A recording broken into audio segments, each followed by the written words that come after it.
Got your party hat, Tim? Yeah, I guess this is Where's it. that Yeah. pointy hat and the fucking thing you blow? You know, Well, I got my little cryptid hat on, so that's that's about as true. party-ish as I got. So This is that's as party as we go, huh? yeah, yeah. At this age, yeah, Yeah, pretty much. Yeah. not too much, huh? The partying. Yeah, I mean, I got 15 minutes before I have to go to bed, Joe. So make it quick. That's true. Yeah. It is, Sunday night. We all got to go to work. Fuck it. We're starting an hour earlier than our normal thing I do with Joe and Eric because we're old, man. Oh, that's true. I got Yeah. shit to do too. Plus, I got a video to record for tomorrow. I've been working on. So yeah, I got shit to do.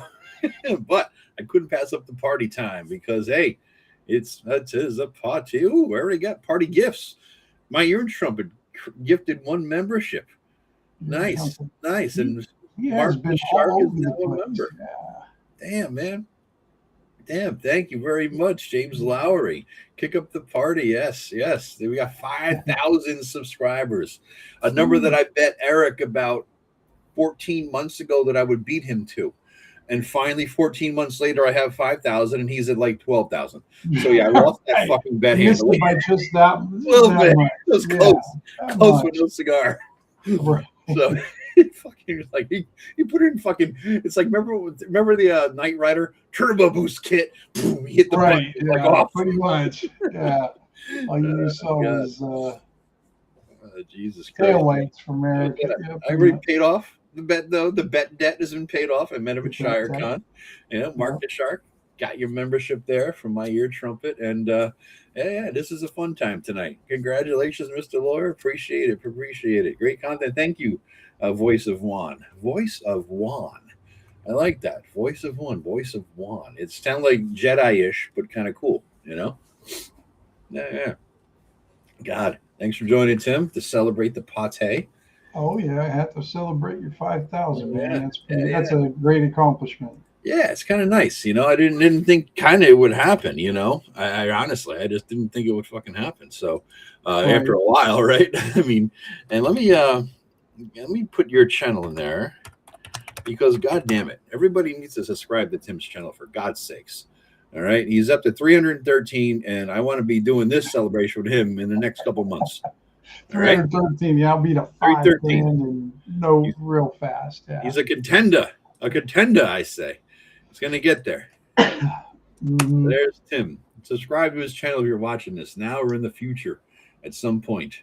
We're doing pretty good. Well, my last video I didn't do so because I was doing that rolling up solo character things, and apparently the way I had and it never happened before. You heard all of my mouse clicks. You heard all my. Oh, really? Yeah, it was awful. It was like I was filtering the noise, and my mouse doesn't make any noise, so I didn't know where it was coming from. Yeah, it was weird. That is strange. Is your mic new or something? Did you get a new mic? No. Nope. Yeah, shit. Same old one I always have. It's weird. Mike, dude. Okay, I get to take it. What do you need to get one of those little weird buttons behind you? $1 million. I think you need $500,000 or $1 million. You got that glass plaque back here. Well, I think that's the gold one, but I think you get the silver one. Yeah, I'll take silver. Shit, I'll take maybe 100 to get something. I don't know. I mean, if nothing else, we'll buy you a Lego set. We'll put like a little YouTube one back there, and you have a Lego YouTube button. Until then, I'm just gonna have to make do with this. So this is that's even better. $5. I mean, you can't really beat this. So no, that was pretty good. Yes. I'm mocking him, damn it. Good evening, Vladimir Cleaver. Good evening. So, because I couldn't get my goddamn restream shit working right last weekend, it was like fucking payday at a strip club. Everybody's throwing out super chats and gifts and everything else left and right. And I couldn't get my shit to work, so I couldn't get anything. So I'm figuring today everybody here is going to give me $5,000 super chats because it's 5,000 subscribers. It's a reasonable assumption, right? I mean, 5,000 rupees or something like that. Well, what's that, like 98 cents altogether or something like that? Yeah. But I figure we'll have a little fun here, hang out a little bit, and play some games, maybe. Well, no, it's still $53. $53? Is it really? Oh, shit. Yeah, $53.71. Fucking who knew? You take that. I'll take anything, man. I'll take a fucking quarter these days, man. I got credit cards, bitch. You know? Christ. So, you know. Oh, God. Yeah, click on that link above. You'll subscribe to Tim's channel too, guys. Thank you. Erudite. Much appreciated, man. Tim, did you see I did a little post yesterday. Somebody suggested that I needed a name for my peeps. You know, Eric calls his people minions. You ever seen that? Okay. My minions. And so I'm like, you know, and somebody said, Joe, you need a name for us. Now I have like membership levels, Grognard, Adventurer, Conqueror. You know, I have those. If you're a member, you get a title and all that. But I don't have like a name broadly speaking for all the people who like the channel. And I figure, you know what, 5,000, that's kind of good, right? The first thing I think of with you, Joe, is, you know, like maybe your bottom levels draft beer, and then you got their vodka, your different vodkas, and then you got top shelf with their highest ones. Top shelf ones. Well, the membership levels are different. You know what I mean? Like the Critical Role people, as I watched some of the early episodes, I didn't get too far, but I watched the early ones. And during one of their post-game shows, the producers came up to him and they're like, "Hey, you got 1,000 subscribers to your channel." And I'm like, "Aha, I got 5, bitch." But yeah, that's 10 years ago for them, right? And they say something like, you know, and your followers, they've named themselves Critters, right? So I'm like, huh, Critters. You know, so they were like, that's a great name. They're like, that's Critters. Yeah, we'll call you. So all of a sudden now, anybody who watches Critical Role is called Critters, right? I see. So you're just talking about a generic name for like everybody. My people. Yeah, anybody who likes me, anyone who's following me, yeah, all that kind of shit, right? My critters, right? You know, so I didn't want to call them Critters, and Eric called his people Minions, which is kind of a, you know, that's not really a metal name. I wanted some kind of a metal name. And so I put out a little post, you know, some cool, some badass, you know, and I put up a picture of Deathbringer. I said, we need a name. Eric calls his people Minions, but it's not really cool or badass. Their Critical Role are called Critters, which we call all the fine people who follow me on the channel.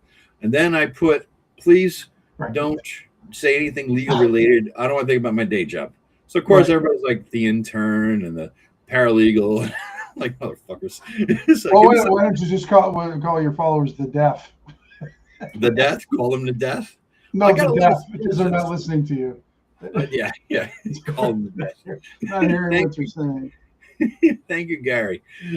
Joe Block calls my people the day drinkers because pretty much most of my people are online midday. That's when I drop my videos, because I drop during the peaks and they're all kind of, you know, online at noon. I guess we call them day drinkers, right? So I'll just go through some of the lists. I think I've come up with one. So we have the Legion, which is a good contender. We got hirelings or henchmen, right? We got berserkers. Somebody comes up with advocate. Let's see. We have the jury, the Joes. Somebody's a the Horde, Raptors, Holy Divers, Silver Mountain Wheels, and Space Truckers. The Inquisition, the Kurgans. There can be only one. The Kurgans, right? Right. They said there can only be one, but there's going to be a bunch of Kurgans in. A bunch of Kurgans, yeah. So it kind of goes against it, right? Somebody says, "Who follows a lawyer?" Divorcees, and that's interesting because when I did practice law, there was one lady who was kicking it to me after the divorce was over. So you know, I didn't even go there because it's too much. Right. The guy I was working for, I said, dude, can I do that? Is that legal? Is that ethical? And he says to me, you know, before you have to withdraw your appearance in a case before you actually, you know, engage in some way with somebody like that. Hey, Greg is here. What's up? What's up, man? So he goes, basically, Joe, before you insert, you withdraw. I'm like, okay, I'll get it. So yeah, I didn't go for the divorce. Yeah, you withdraw the case. So I didn't go there, right? So Greg has joined us. Curmudgeons, the Happy Clams, members of the jury. Greg, we're going over nicknames that people have deemed I should have. The Brood, the Disciples, the Vessels, the Vassals are the Vandals, the Defendants, the Attorneys, the Ravens, the Enlisted, the Legion again, and then Wangaf. I don't know what the fuck Wangaf is. W-A. These are for you, like your followers? Yeah, you know the Critical Role people are Critters. They've named themselves Critters. Oh, okay. So I come up with there's a shit. I threw it out there on my post for members. I said, you know, 5,000 people. You guys deserve a name and a badass name because you're all a bunch of badasses. Eric calls his people Minions, which is kind of a weak sauce name. So I wanted something cool and badass, and I got a lot of legal related names and some pretty good ones. And because my channel is Analog Man Cave, right? And so I do think the jury is the better choice. I didn't want legal though. I want badass. I want heavy metal. I want Deathbringer. I want some. Yeah, but your name has Joe Lawyer. If you don't want that, then don't use that name. I mean, but here's the thing. Somebody came up with the cavemen for the analog man cave. I'm like, that's at first I thought it was an insult because of my age. And I'm like, fuck you, right? Don't call me a caveman, bitch, So I'm like, that's the good Joes. Here we got some more. The homunculi. Oh God, I'm missing a lot of these in the credits here. The man cave dwellers. The house ruled litigator. The Joe's mooks.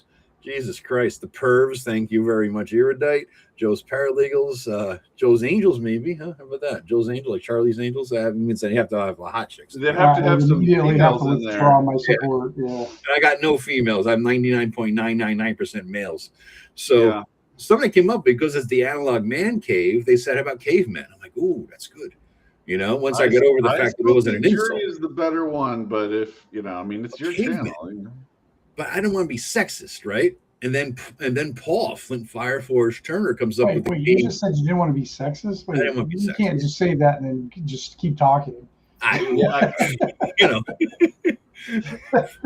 We know about obvious. I don't want to be that sexist. Put it that way, right? So I'm like, the caveman is good, but I said to my brother, it's like, but it's like, because once he explained to me that my brother was the one who says, no, it's not a hit on your age, it's because you have the analog man cave. I'm like, oh. So then Paul comes up with the cave dwellers, and I kind of like that. Cave dwellers, right? For the analog man cave dwellers, analog man cave, the cave dwellers. We need more ladies in here, definitely. Well, you got to think of how you're going to use this term. So you're going to say, hello, cave dwellers. That's going to come across as negative. But it's like, I'm happy to be speaking to the jury today. That's going to come across as being more magnanimous. Yeah, it's law shit. Law shit. Good afternoon, fuckwits. This doesn't sound great. You got to put something that sounds good when you deliver it. Well, cave dwellers. I mean, that's a bunch of primitive men. Cave dwellers, cavemen.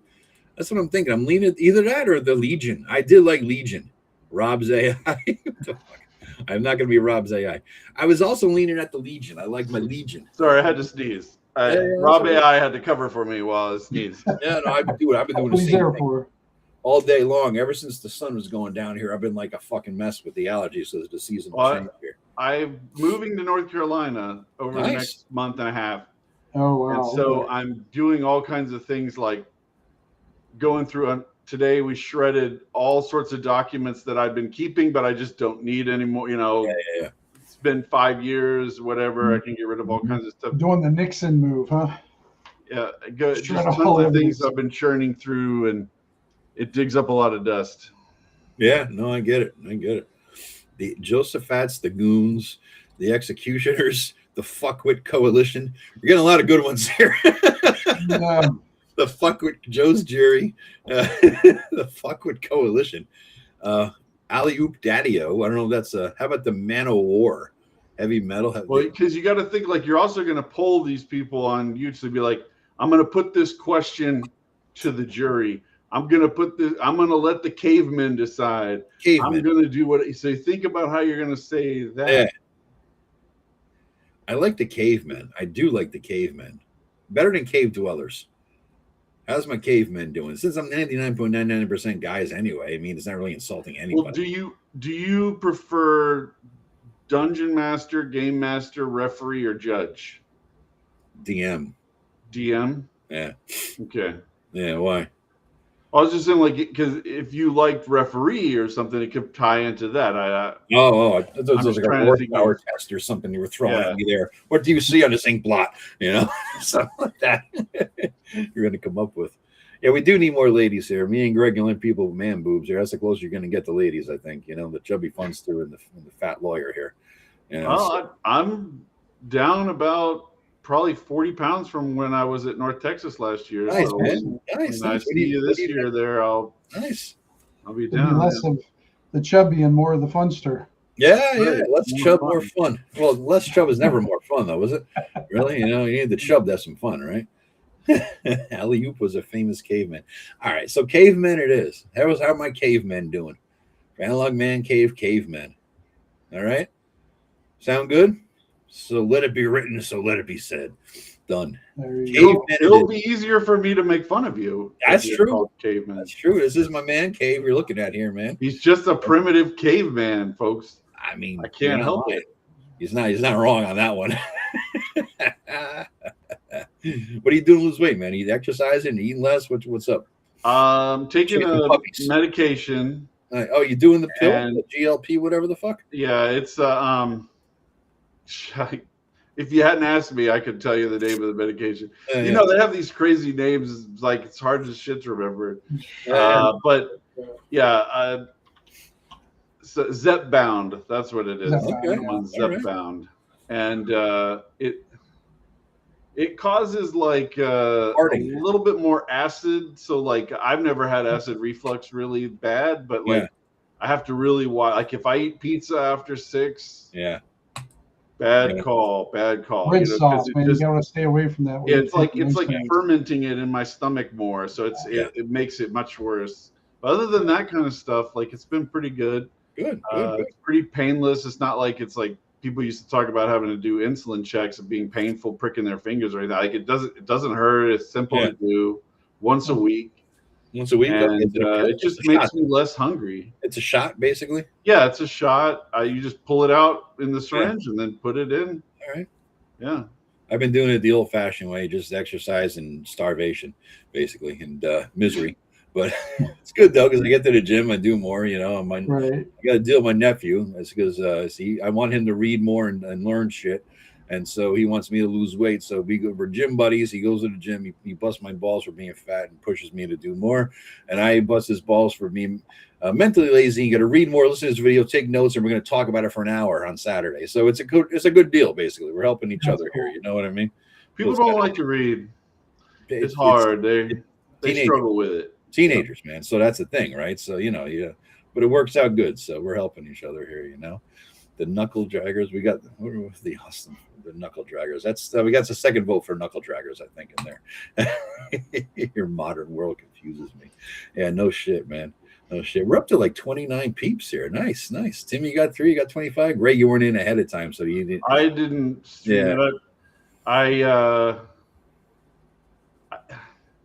I don't like to surprise it. I like there to be some kind of build up to it. Whatever. Your grand. I'd forgotten about it. I was doing all sorts of crap around the house, and I just forgot that you mentioned it yesterday. Yep. Voice of one. I just a caveman. I fell into some SNL lore. Wasn't that a commercial like 30 years ago? The caveman lawyer or something, or was that an SNL skit? The caveman lawyer. That was an SNL skit, wasn't it? God, we're dating ourselves. I don't remember. Yeah. I can Google it up for you. I believe it was. I remember the caveman. Yes, there's an unfrozen caveman lawyer character. Right, in SNL. There you go. It's played by Phil Hartman. Yeah. Yes. Oh, okay. Wow, we are going back ways. Yeah. Yeah, that'd be 30 years ago. Did they say when about Greg? 91. I was going to say early 90s. Yeah. Nice. God, I can't believe I remembered that. Yeah. You looking forward to North Texas then, man? Oh, definitely. Yeah, me too. I've been working really hard on Shadow Sun. Mm-hmm. I've been doing a huge revision to Shadow Sun. Mm-hmm. I've been using my Patreon as a tool for me. Like it's a way that I can make a page, I can make a thing, and I can put it up there and share it without feeling like I have to share it with the whole universe via Twitter or whatever. Right. So it's a way of having kind of a gatekeepered community to talk about stuff. Right. So like today, I don't know if you've read ShadowDark enough for this, Joe, but in ShadowDark Scroll Rules, there's an adventure generator thing where you roll dice and it's like, find the king who's lost under the mountain or whatever, right? Like it's got 3 things. I made a 4-column one for Shadow Sun Revised that has an action verb like find or steal from or kill or whatever. And then there's like a person or a faction, and then there's an object, and then there's a kind of a modifying statement. So you can build it in whatever way you want. So you might be looking for the Cyclops' axe, or you might need an axe to kill the Cyclops, or like rearrange whatever you roll however you want, and then make an adventure that way. So I put that together today as like I try to do at least one thing a day, like so I can moderate my progress going forward, and then put that up. I did I think it was yesterday or Friday, I did points of interest, because all the stuff that you're used to doing in these generators is geared around a lush medieval European world, right? Yeah. It's not geared around there might be one table in the book for deserts, but the focus is not on the desert. Scrubland. So a lot of stuff that has to be generated. I see Chris Moneymaker in the chat. Yeah. I owe him some responses on Facebook. I've just been busting my ass on other things. I'm sorry, buddy. So you're moving. So you got that. And you got two puppies. You're moving. You're moving with two puppies in tow. Yeah, so, exactly. With two puppies. Yeah. And there's just a certain amount of. I'm an introvert, right? And there's a certain amount of interaction that I'm getting at every week now, like consistent level of interaction that is starting to become fatiguing, because I'm an introvert. It's not my thing, responding to YouTube comments, responding to Twitter comments, responding on Facebook, or doing this, doing that. People write me a question about the book. How does this work in a particular way? I got to respond to that. Emails, like it's just getting, woo. And I've even talked with my wife about, because she is much better at this stuff. If I could give her like a certain category of responses where she could go ahead and reply like, "Thank you for saying that. Here's the answer to your question," or whatever. It's challenging. I would rather be writing all the time, and that the world that we're in is that if you just sit down and write in Microsoft Word all day and that's what you do, then you will not be compensated fairly for the creativity that you're producing. You have to be doing enough of the side gigs, the layout and commissioning arts and doing all kinds. You have to be enough of a publisher and a publicist and a marketing person, all of that in order to make it happen, right? Otherwise, you're going to be at the whim of somebody paying you a fixed pennies per word rate. Right? Like it's just not. So it's leverage. There's just a certain amount of that you just have to do, and I think it's. I'm not complaining. I think it's fantastic that we live in a world where you can do that now. Like I wish that we could go back, and you can and.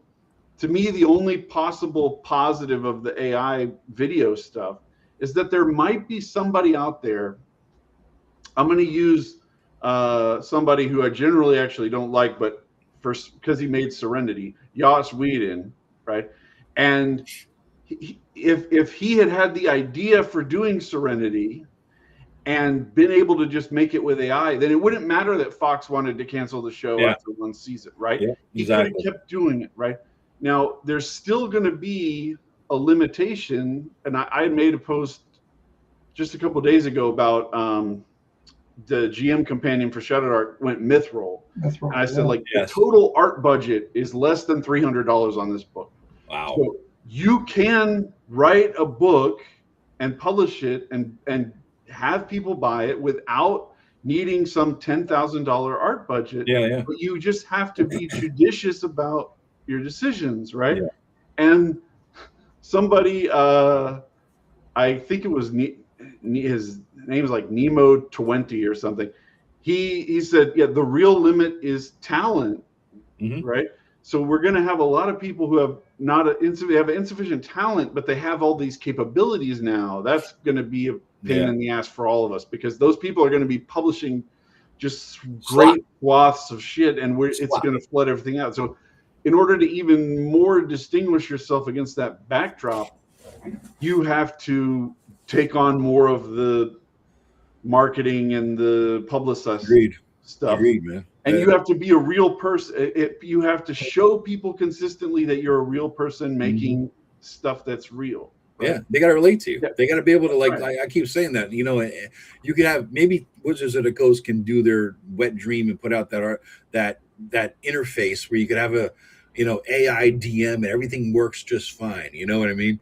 But there's no humanity there, and you can't shoot the shit with them after the game, and you can't sit down and have a beer with them at the fucking bar at the convention or something. You know can't what I'm sit saying? down and say, "Hey, remember that time you did this AI?" And it's like, who gives a shit? I did want to say thank you to Edgelord King for subscribing to my Patreon. I saw that in the chat. Since he did it here, I get 10% for life of his subscription fee, right? So I don't think so. How that works? Isn't it? I thought it was. I think that's a good point. Lester Vinghale says, "Do you think there's a point where a channel or something on social media is too big to be fun or interesting?" I know that for myself. Like I have a Discord, I have a Facebook, Analog Man Cave Facebook page that I check once in a while, but I can't be on everything. I am more so on YouTube in the comments because honestly, that's where you guys are, right? For the most part, my Analog Man Cave Facebook page is where people who are part of the Man Cave, all the cavemen, as I call them now, all you cavemen could post shit. If you're fans of mine, go there, you can post a video or post a question and interact with each other. Same thing with Discord. My Discord got so big recently that I started attracting fucking bot spammers. And so people are like, "Joe, you're big enough. You probably need a mod." I'm like, "All right," because I'm not there, but once every couple of days. So I pointed somebody to be mod who volunteered. And so it's like I can only be in so many places. I'm on Twitter, but I read, but I don't interact there. I pretty much am never on Facebook except to talk to Joe and Eric about our videos. And Discord, I check in, say, "Hey," once in a while, welcome to the group. But that's more for people who are channel members, cavemen, to talk, right? And so I'm on YouTube. There's something else there that you're kind of assuming in a way. Yeah. That you still have something to say. And there's a lot of people who run out of that, right? Yes. They have a perspective.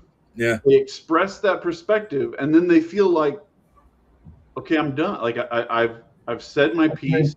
Yeah, I'm done. I don't need to do it anymore.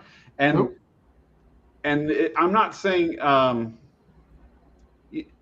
Professor DM had a thing about a video, what was it, a couple of months ago now, about how people respond to the clickbait targets titles, even though they claim that they don't. Yeah, yeah. And I didn't want to get into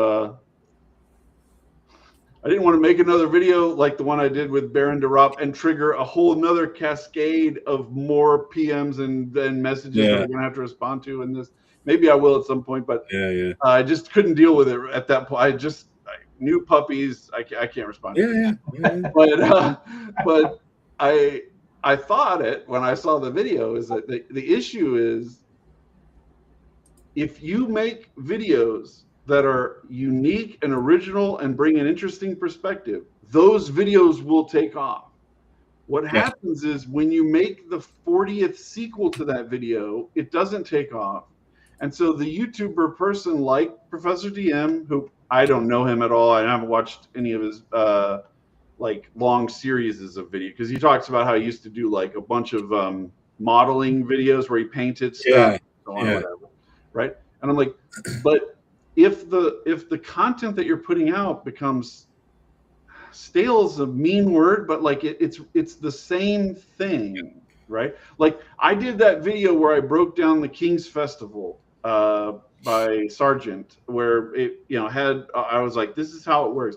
I could do another video of a very, very similar module, and it probably won't do that well because it will be almost the same thing as the original video, right? So I need to always be looking for something different, right? So like I was tipped off to this by Alexander McCrease in some live stream. He mentioned this module. There's a module, Sword of the Daimo, which is a second edition AD&D module. Oriental Adventures. Yeah, for Oriental Adventures. And I have it somewhere. It is actually very uniquely designed. And so if I go through and do another dungeon reaction video to that, like it will be different. Like I think people get to the point where they're churning out the same repetitive thing. And even if it's a good repetitive, I don't eat pizza every night. Yeah, I like pizza. Yeah, right. People just stop. They don't buy it every day. Like, so you have to be innovating what you're dropping in. And a lot of people just, they can't do that, or they don't want to. Greg, I just started a new series on Mondays, right? And it's my second one is coming up tomorrow. I'm going to keep going for a few months, see how it works. But it's basically just things that 5e players have issues with, because I'm the weird person who was OSR for 40 years and I played 8 years of 5e, right? So I kind of know the game and the problems with it. And I fucking house ruled, as you guys know, the shit out of everything. So house ruled that. Sadly, we do know this. Right. So basically, I'm doing a video series on, listen, here's some issues with 5e you might be encountering, and here's basically what you might be able to do. Here's some fixes that are old school in style, right? So there you go. And then I guess I might as well say it now. I'm going to announce it tomorrow in tomorrow's video. But I had this brain fart, good brain fart actually. I was listening to Critical Drinker, right? He's, you know, you guys don't know who he is. I don't know who the hell you are if you don't know who he is. But so Critical Drinker did a video recently about the release of the Supergirl trailer, the marketing behind it. He says, what would I do different about that? And I was just sort of like, I had a lot of, you know, just shit going through my head about D&D and YouTube videos and trying to change it up and, you know, refocus my shit, because really my 5e game that I'm working on, it's not an OSR game, it's a 5e game with OSR hacks. So really I'm like, I'm hacking 5e. And so when he said, what can I do different? What would I do different? How would I redo it? I said to myself, you know what? I'm rewriting the fucking game. I'm going to start rewriting their fucking adventures from the earliest onwards, and I'm just going to like strip it apart. I'm going to deconstruct 5e adventures and reconstruct them in old school style and vibe. And I'm going to start with these, with the Dragon Queen ones, the first two. So every Sunday you're going to get, and this is going to be like one of those multi-part deals, because they're big, right? So I might get 2, 3, 4 videos out of it, right? And so the first one will be introduction, what I'm doing. I'll deconstruct, I'll lay out the elements, and then the next couple of videos will be me putting it back together, but not in a fucking railroad. I'm going to put it back together in something that's point crawls and sandboxes and elements, situations. Basically, I'm going to create situations that the players can do or not do and deconstruct their fucking piece of shit railroad. So that's going to be the new series on Sundays now, you know? So that's what I know what you're saying. You do need to have something different, because I did 300 fucking videos, and after a while you're circling the fucking same topics. You need something new. That's right. You know? Yeah. I did want to answer Valemir. It's not Vladimir. Tricked my brain there. Cleaver. Are you YouTubers doing this because you're doing something you actually enjoy, or is it for some other reason? I do it for,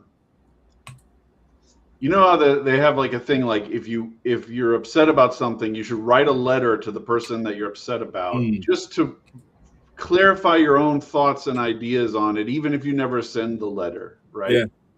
That's what the YouTube video is to me. Like, it's a way of forcing me, because I'm a very analytical, rational person. Mm-hmm. If I have to put together an argument for a particular point, I'm going to have to go through every logical point in my head and say, this is what I really actually think about this module. This is what, like, Curse of Strahd. I did a huge series on Curse of Strahd, and it made me go through and say, how many people just get up and say, I don't like 5e, whatever. That's it, right? Now, the reason I don't like this stuff is because this is how they, and I go through, like, this is how they start the module. It sucks. Mm-hmm. This is how they do this. It sucks. This is how they do that. It sucks. It's not me just going, in my opinion, Curse of Strahd sucks. Yeah. I'm going through every single point of why I think it sucks. And sometimes I even say, maybe I'm being too harsh here, but I noticed blah, blah, blah. And it is to, right? But Tim's like, no, it doesn't go through that. And you're just sitting around just spouting out so many people are willing to spout out their conclusion without going through all the logic that went to that, because they don't want anyone to challenge them on the logic. Yeah. If I've gotten to the point where I've made a YouTube video on it, I have no doubt you're going to come at me on the logic. Nobody's going to come back and bring me up a point and I'm going to be like, oh, I really never consider like that. I have gone through hours and hours of deliberation on this particular topic. This is how I really feel about this module, this design idea, whatever it is. And that, I've said this before, like, that's for me. Yeah. The fact that other people like the videos is good, wonderful, whatever. But I make it for me, to benefit me. What about you, Tim? You do it for yourself or for the? You're not doing it for the money because you don't care that much to. Tim does it for the nut cheese, I think. Yeah, with the nut cheese, obviously, but not. You don't care enough to grind to get to 1,000, right? You don't care. You're doing. Well, you don't care enough to grind hard to get to 1,000. So why are you doing it? You know what I mean? My thing is I always like to dabble with different creative outlets. Yeah. So it might be YouTube, it might be page. I've been doing my Patreon for I don't know since freaking Patreon started. Yeah. I haven't ever promoted it a lot. No, I just figure people who like it will join. I don't. I mean, I just do it for me. If it catches on, great. If it doesn't, and I'm not consistent enough. I'm not consistent like Eric's. One of his big strength is being able to produce stuff consistently. Be constantly producing and stuff. And where I might be able to produce something for a little while, then I might not do anything for the next couple months or something like that. Or I might go on to the next thing. Like right now, I'm working on a map just because that's what I feel like doing. And then what Greg was talking about with the social interaction with me, it depends on, well, you guys know me fairly well, and my tolerance sometimes for socialness gets to the point where I'm just like, I'm out, guys. I'm gonna, I'm out. And I don't have a problem with doing the Irish walkout and just saying, go. And then eventually it's like, okay, I'm good now. Kind of got enough of my energy reserves back up. Then I come back and can kind of be a little bit more active in different areas and whatnot. So you got it. I mean, it just comes down to just being creative. And then if I find that's when you and I start doing podcasts, and then we're doing, this and just whatever. I like messing around with the different genres. For me, it's a socialization thing. I mean, because I remember going in, before I answer, let me just throw a few thank yous because I got a few things here. People gave me some gifts. You got Dan gave you a super chat. I know. I'm seeing all the stuff's coming in. So, so let me see. Did he give Greg the super chat? Yeah, it might have been. So we got Mac and Opus became a channel member. Thank you. Bunch of people joined and said congratulations. So thank you all who said all that. Well, might change your level names because they're OSR Grognon. If you're going to be Caveman, you got to kind of theme them to your. I don't know that I can at this point. I think once the names are names, they're set. I don't know that I could change them ever. I know I can't change the levels. You know what I mean? You can't change your $4.99. Now you're $5.99 because inflation, bitch. I can't do that. I don't know that if I can change the names. You know? They call it Cro-Magnon, Neanderthal. I don't know if I could do something like that. Australopithecus. I don't fucking know. But yeah. So basically, for me, this was thanks, Dan. For me, this was like a way to engage, right? Because back in the days with the boards, I would talk, but I as I talk here on YouTube, I could talk and talk and talk, and so I would make these long posts. And over on N World, thanks, Rob, for being a member. Oh, Rob, he finally joined. Hey. I think that was a pity join. Yeah, pity join. He felt guilty. But so on N World, I would do these long posts, and someone's like, "Dude, that doesn't belong here. That's like a blog post." And I'm like, "What the fuck's a blog?" And so I Googled what a blog is, and I'm like, "Oh, blogger." And then I started doing blogs on Blogger. You know what I mean? Oh, another one. Thank you. Ciao. Thank you. Thank you very much. I'm waiting for that $5,000 super chat for the 5,000 members, but someday, maybe at the 10,000, I'll get that. Where's Howard Hughes?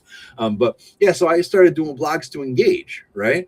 And so that was fun to interact. And then it was Google Plus as a place to engage. And then it was after that, I took a break, and then I came back, and it was podcasting. So I did some of those back. Remember the anchor casts, and that was engagement, right? It was talking to people. I want to talk about the hobby I like with other people who like to talk about the hobby, right? I don't have game stores and conventions around, so YouTube then became the next place to do that, and I could do it with video, and I could, the chat and everything else. And so it's just engagement. I mean, there is I like it. I like the fun of it. I like it's a hobby. It's an extension of the RPG hobby for me. And also maybe someday if I do publish this fucker, you guys might buy it. There you go. It's a nice bonus. If you like it, you might buy it. If you don't, you don't. But at least it's something. It's something. I haven't published a book since I made my YouTube channel. So like all my books were published right before I made the YouTube channel in like November, October last year. Well, I mean, I had the channel, but I wasn't using it for video. I was just using it as like minor product support videos. And so I'm interested to see how much of that will transfer into actual book sales when I deliver Shadow Sun Revised. I'm sure it'll do well. Because I mean, you kind of did it with reverse. Usually people build up a YouTube following and then they sell a book. You already killing it with the ShadowDark cruise, and I think pretty much everything was like high metal level by the time you made your over platinum. Should translate. I would assume that would translate pretty well. There's a lot of guys who got into YouTube and they rode the early 5e wave and they rode the COVID wave, right? And they pretty much farted into the wind, and they got 10,000 subs, and then they got 50, then they got 100,000. It was like being born on third, and you got a triple kind of thing, And if you got in at a certain era, you just like exploded. If you got in, you got lucky, right? And you worked for it, but you also got a lot of luck involved back then. Hit it at the right place in the right time, right? Like Critical Role and shit. But there's like these guys have been around for 6-7 years, and they're kind of dwindling off, right? A lot of them are talking about it, like PDM, Dungeon Master, he's like dwindling. That guy DM's Lair just did a whole video, says I'm done with YouTube. I saw that too. And he says, and he actually laid it out. He actually was honest. He says, listen, we got in when it was easy. I'm not going to play the thumbnail game. I'm not going to play the all these different AI games that you got to play in the bullshit. He says, I'm not going to do any of that. Jesus Christ, Wayne, thank you, man. Holy crap. Holy fuck balls. Dude. there's your 5,000 rupees there, Joe. Jesus, thank you, Wayne. That's so much appreciated. You don't have to do that, man. As compensation, if you go to North Texas, Greg is there. He'll give you a reach around. So thank you, Greg. We're all good. And I'll give you 5 of that, Greg. So thank you, buddy. Jesus Christ. So basically he was saying, he laid it out. He says, listen, we got in and it was easy times, and every channel has a lifespan. 6-7 years seems to be it, right? That guy Scalliard, whoever the fuck his name is, he got out a couple of years ago. He's like, YouTube told him, yeah, we're not promoting your shit no more. And what's the next channel you're going to make, buddy? And he's like, fuck, I'm done. He didn't want to be done, but he was done. That's why I think I resisted this for a long time. And this is actually true of a lot of my positions, is that they were ideas that at first I didn't like, but that over time, the logic of those positions was just unavoidable past a certain point. And I feel that way about like the Patreon. So if people are coming to my Patreon and getting a post every day, every other day, showing stuff because it's what they want to see from me, right? If I make a YouTube video there and I post it onto the Patreon as well, they'll see it for sure. I won't have to worry about YouTube distributing it to them, because I'll just be distributing it to them directly, right? Yeah. So I think there's Patreon is just one. There's platforms where you aren't dependent upon algorithmic distribution. Yeah. And a creator at a certain point needs to create one of those that's their platform. People talk a lot about Kelsey Dion having her newsletter, right? She controls the newsletter. It goes out to the people. They get it every time. Like, that is a reliable pathway for her. That's the kind of thing. You don't want to be subject to Google deleting your account, deciding that you're a spammer account, and arbitrary. Like, there's no customer service. We've decided to block your whole account. Your entire business is destroyed. Yes. How many businesses have we seen deal with that? And then there's stuff like, I saw a thing recently about a woman who made her own music and posted it on YouTube and was doing well. And somebody made an AI bot that ripped it all down and then made similar music and then copyright striked her channel out of existence. Oh my God. So that they could be the only ones that were making that music. Yeah. Holy shit. What is the answer to that? It has to be some kind of walled garden like Patreon, where the creator has protection. Jesus Christ, I didn't realize that.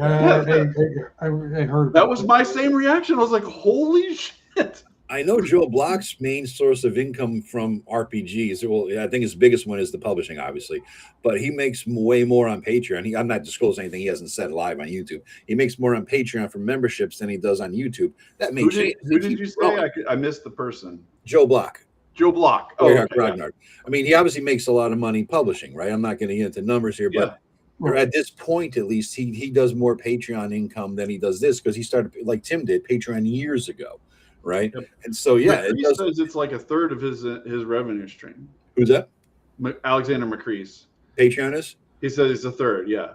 Just Patreon's getting pretty shifty though too. I mean, yeah, you saying that. You know, they're bending the knee to Apple. They finally had to do that, and it just kind of it fucks me the way they're going to do it now. The way I like to prefer to run my Patreon and the way I prefer to do it, and because of this, so I don't trust Patreon either.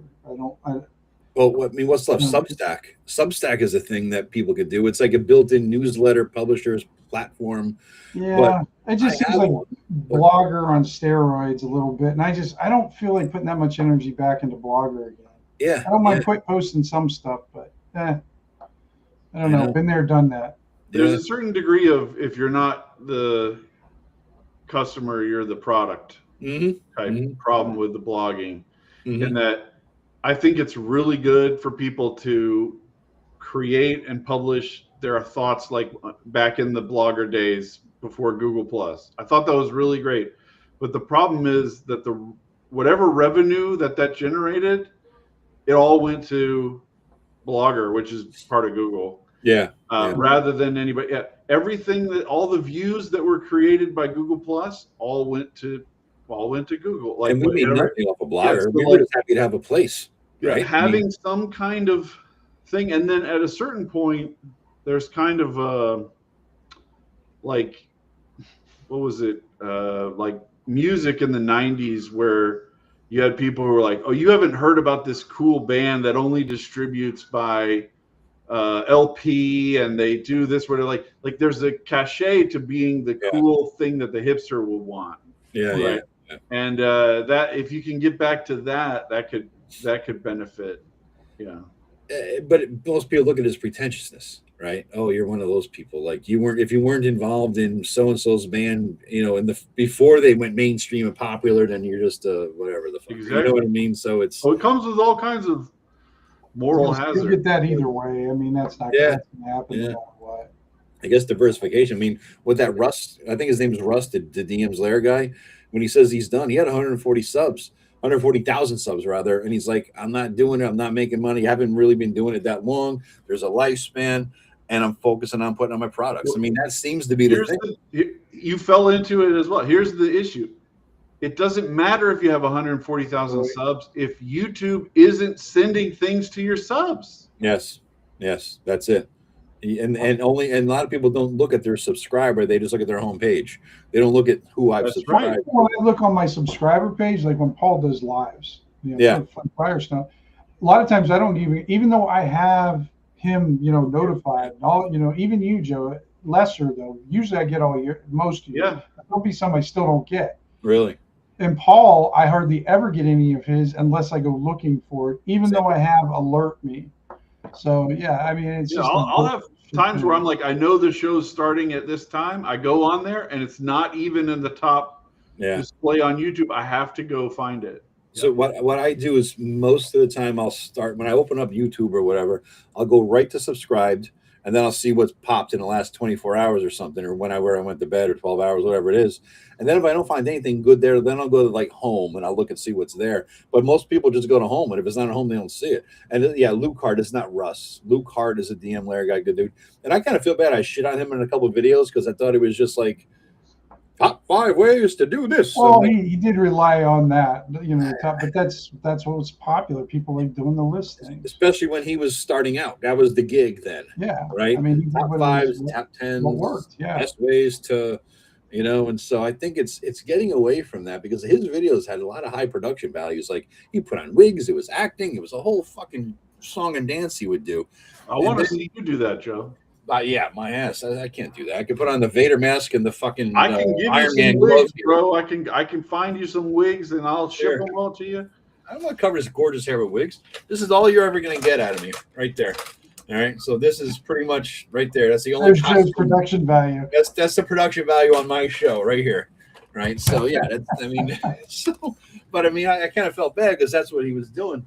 But I think that, like all things, that guy Robert Meyer Burnett I follow, he's kind of like he's a Hollywood dude, like 70 or 80,000 subs, and he goes into deep dives about a lot of, like, mostly Star Trek, Star Wars kind of shit, the lore of it, you know. And he's talking about authenticity is the coin of the realm on YouTube coming up, because especially and he started this before AI really hit took off with some speed. And he says basically all these high production values and the acting and blah blah blah like that. That one odd dude, XP to level 3 or something like that. I mean, he just does some strange videos, but I guess that was great back then. Yeah, I can't watch him. Me either. And so and like that Irish Scottish chick's rants, I can't do that. I just got to get on and start talking. You know what I mean? It's kind of, I just got to be real. I got to be me. I'm not going to be funny. There's also everybody here, all three of us, are focused on specific things, right? Like you don't sit around wondering what great genres are out there, right? You know that you're looking at, I'm looking for a specific module that does this specific thing. I'm looking for this specific game mechanic or whatever. And the AI, I mean, I've heard all the arguments from guys like Rob, who I know is in the chat. I love you, Rob. But, you know, that, like, you can put into the AI, you know, give me 50 ideas for forest encounters, and it will give you them, but they will all be generic, and they will not be specific enough to make you or me or Tim go, oh, that's a really good encounter, right? Yeah.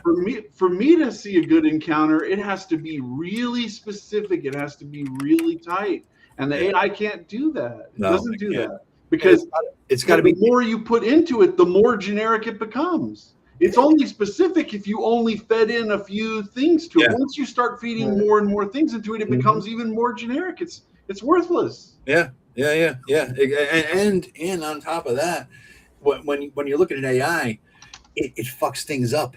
I mean, I was doing something on Gemini the other day, and I'm like, I asked it some basic questions, and it just stopped. It just said, I can't take anymore. It was like the War Games thing. Does not compute. Shall we play a game? It was just a complete brain fart. I'm like, how do you do this? You know? Jesus Christ. Well, you were talking about one of your AIs, and I thought it was that girl at your table you were talking about. Claude. I said, Claude gave me this. And Tim's like, oh, I'm glad she did. I'm like, who's she? Claude. Claude's a fucking AI. It's like I can't even keep track of the AI. I never even heard of Claude AI or I'm using it to make the character sheet. You know what I mean? So it's good for something like that. I'm just fucking with the character sheet because it is the best of programming. You know? Yeah. I always just think about that story about the guy who asked how to clean his washing machine, and the AI gave him instructions from different lists that would have ended up making chlorine gas if he had followed the instructions. It's like, this is a bad way of solving problems, is trying to get a machine to figure out what's the most likely thing a person would say in answer to this question. And that's the standard of truth, not actual truth. It's just, that's horrible. I don't want to get into an AI discussion here with you. I know we're mostly copacetic here. It's one of these things that's out there that's screwing things up, and no AI is going to make a video where it takes the opening map area from some module and it says, at what distance from this gate are you going to describe the statue that's behind the gate? Right? That level of specificity about running a gate, it's never going to do that. It can't do that. That's where I think my value as an analyzing person comes. I'm interested in those very specific fucking questions. And it will not give me anything close to what I want to hear. And that's why I only listen to people that talk like that. I don't go to videos of top 5 ways to do some fucking thing. Especially now, because people are just looking that shit up on AI and just regurgitating what it says. You know what I mean? So it's not even like it's a human fucking being who's giving you the advice. They're just reading a goddamn script. And then nowadays too, they're creating AI avatars, never seeing their faces, and they're creating an AI voice, and they're creating an AI script. There's nobody home. There's nobody giving you anything real. It's like, motherfucker, what is this? What the fuck? Yeah. And like, if I use an AI to leave comments on your YouTube video, and you use AI to answer those comments, what value is being added to the universe here? Nothing at all. Yeah, I look at AI as a research thing, and to do shit I can't do, like it's coding a character sheet for me. Fine, I don't give a fuck about that. But you know what I mean? Even seen, I've been able to see this because they put it at the top of search results now, which I hate, and I don't want it to even be doing, and I can't stop it from doing it. Yeah. So I wanted to. My son, we were watching a crime show, and he was like, "Is the crime in Chicago really that bad?" Yeah. And I said, "Okay, here's what I'm going to do. I'm going to open up one tab, and I'm going to look up crime rate in our town." And I put that in. And in my town, which is just a suburb of nobody gives a shit about, it gave me the correct answer. It said the crime rate is X out of every 1,000. Yeah. Whatever, right? Then I put in crime rate in Chicago, exact same syntax, exact same request. And it came back and it said, well, the crime has been going down over time because of these blah, blah, blah factors. And I'm like, but that's not what I asked you. So when I asked you about the crime in my town, you gave me the truth because there was no political angle to work. Mm-hmm. But as soon as I asked about Chicago, because it's a major city, because there's politics around it, now the thing is giving me a political answer. And different ones will give different answers. That's the thing. It's just like if I searched up for something about Egypt and it gave me stuff about ancient Egypt, and it gave you stuff about Islamic Egypt, and it gave Tim stuff about some, Roman Egypt. I would want the same answer no matter who it is, but it doesn't do that. It gives you the answer it thinks you want to hear. Yeah, exactly. Exactly. Agree. Just said the same thing. Yeah. That is, I don't want something to tell me what I want to hear. Yep. I want the truth. That's all I want. But Greg, you can't handle the truth. I set you up. I know. I set it up. Oh, Jesus Christ. It's a fuck shot. I mean, one time somebody mentioned, does anybody else smoke herb? I'm lighting up now. I did. I don't do it much anymore. I don't do it anymore in the last month or so.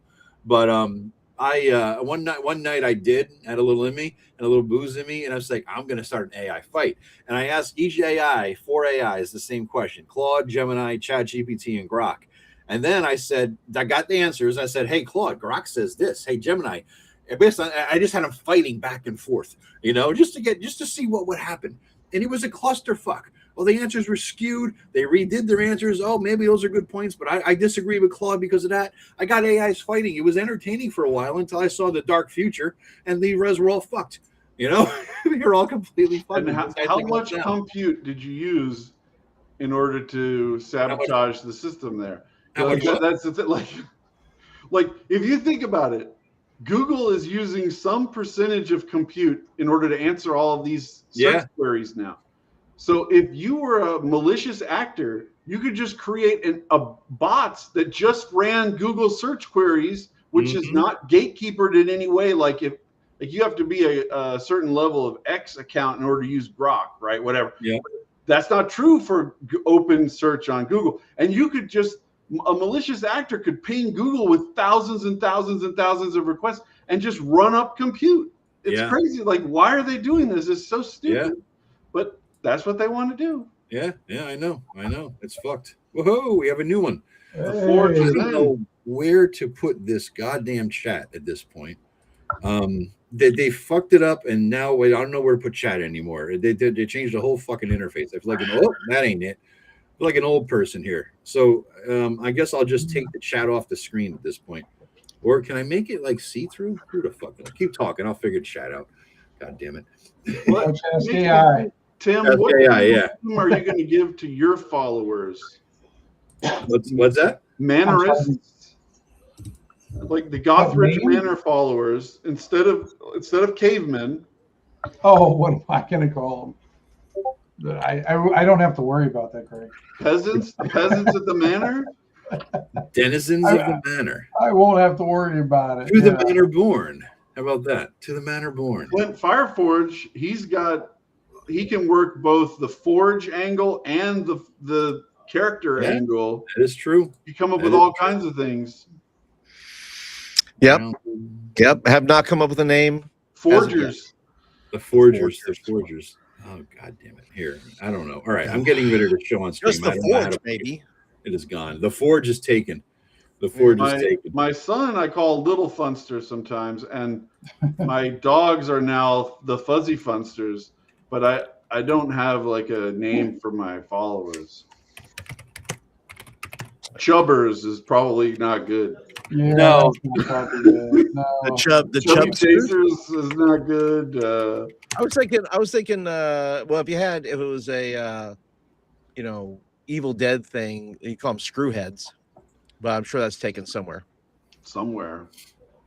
The Screwheads. There's a lot of competition in the market. For names well, he does now. that in the God, which movie was it now? When he goes back in time, and he says, "Listen up, you screwheads! Oh God, this is a boomstick."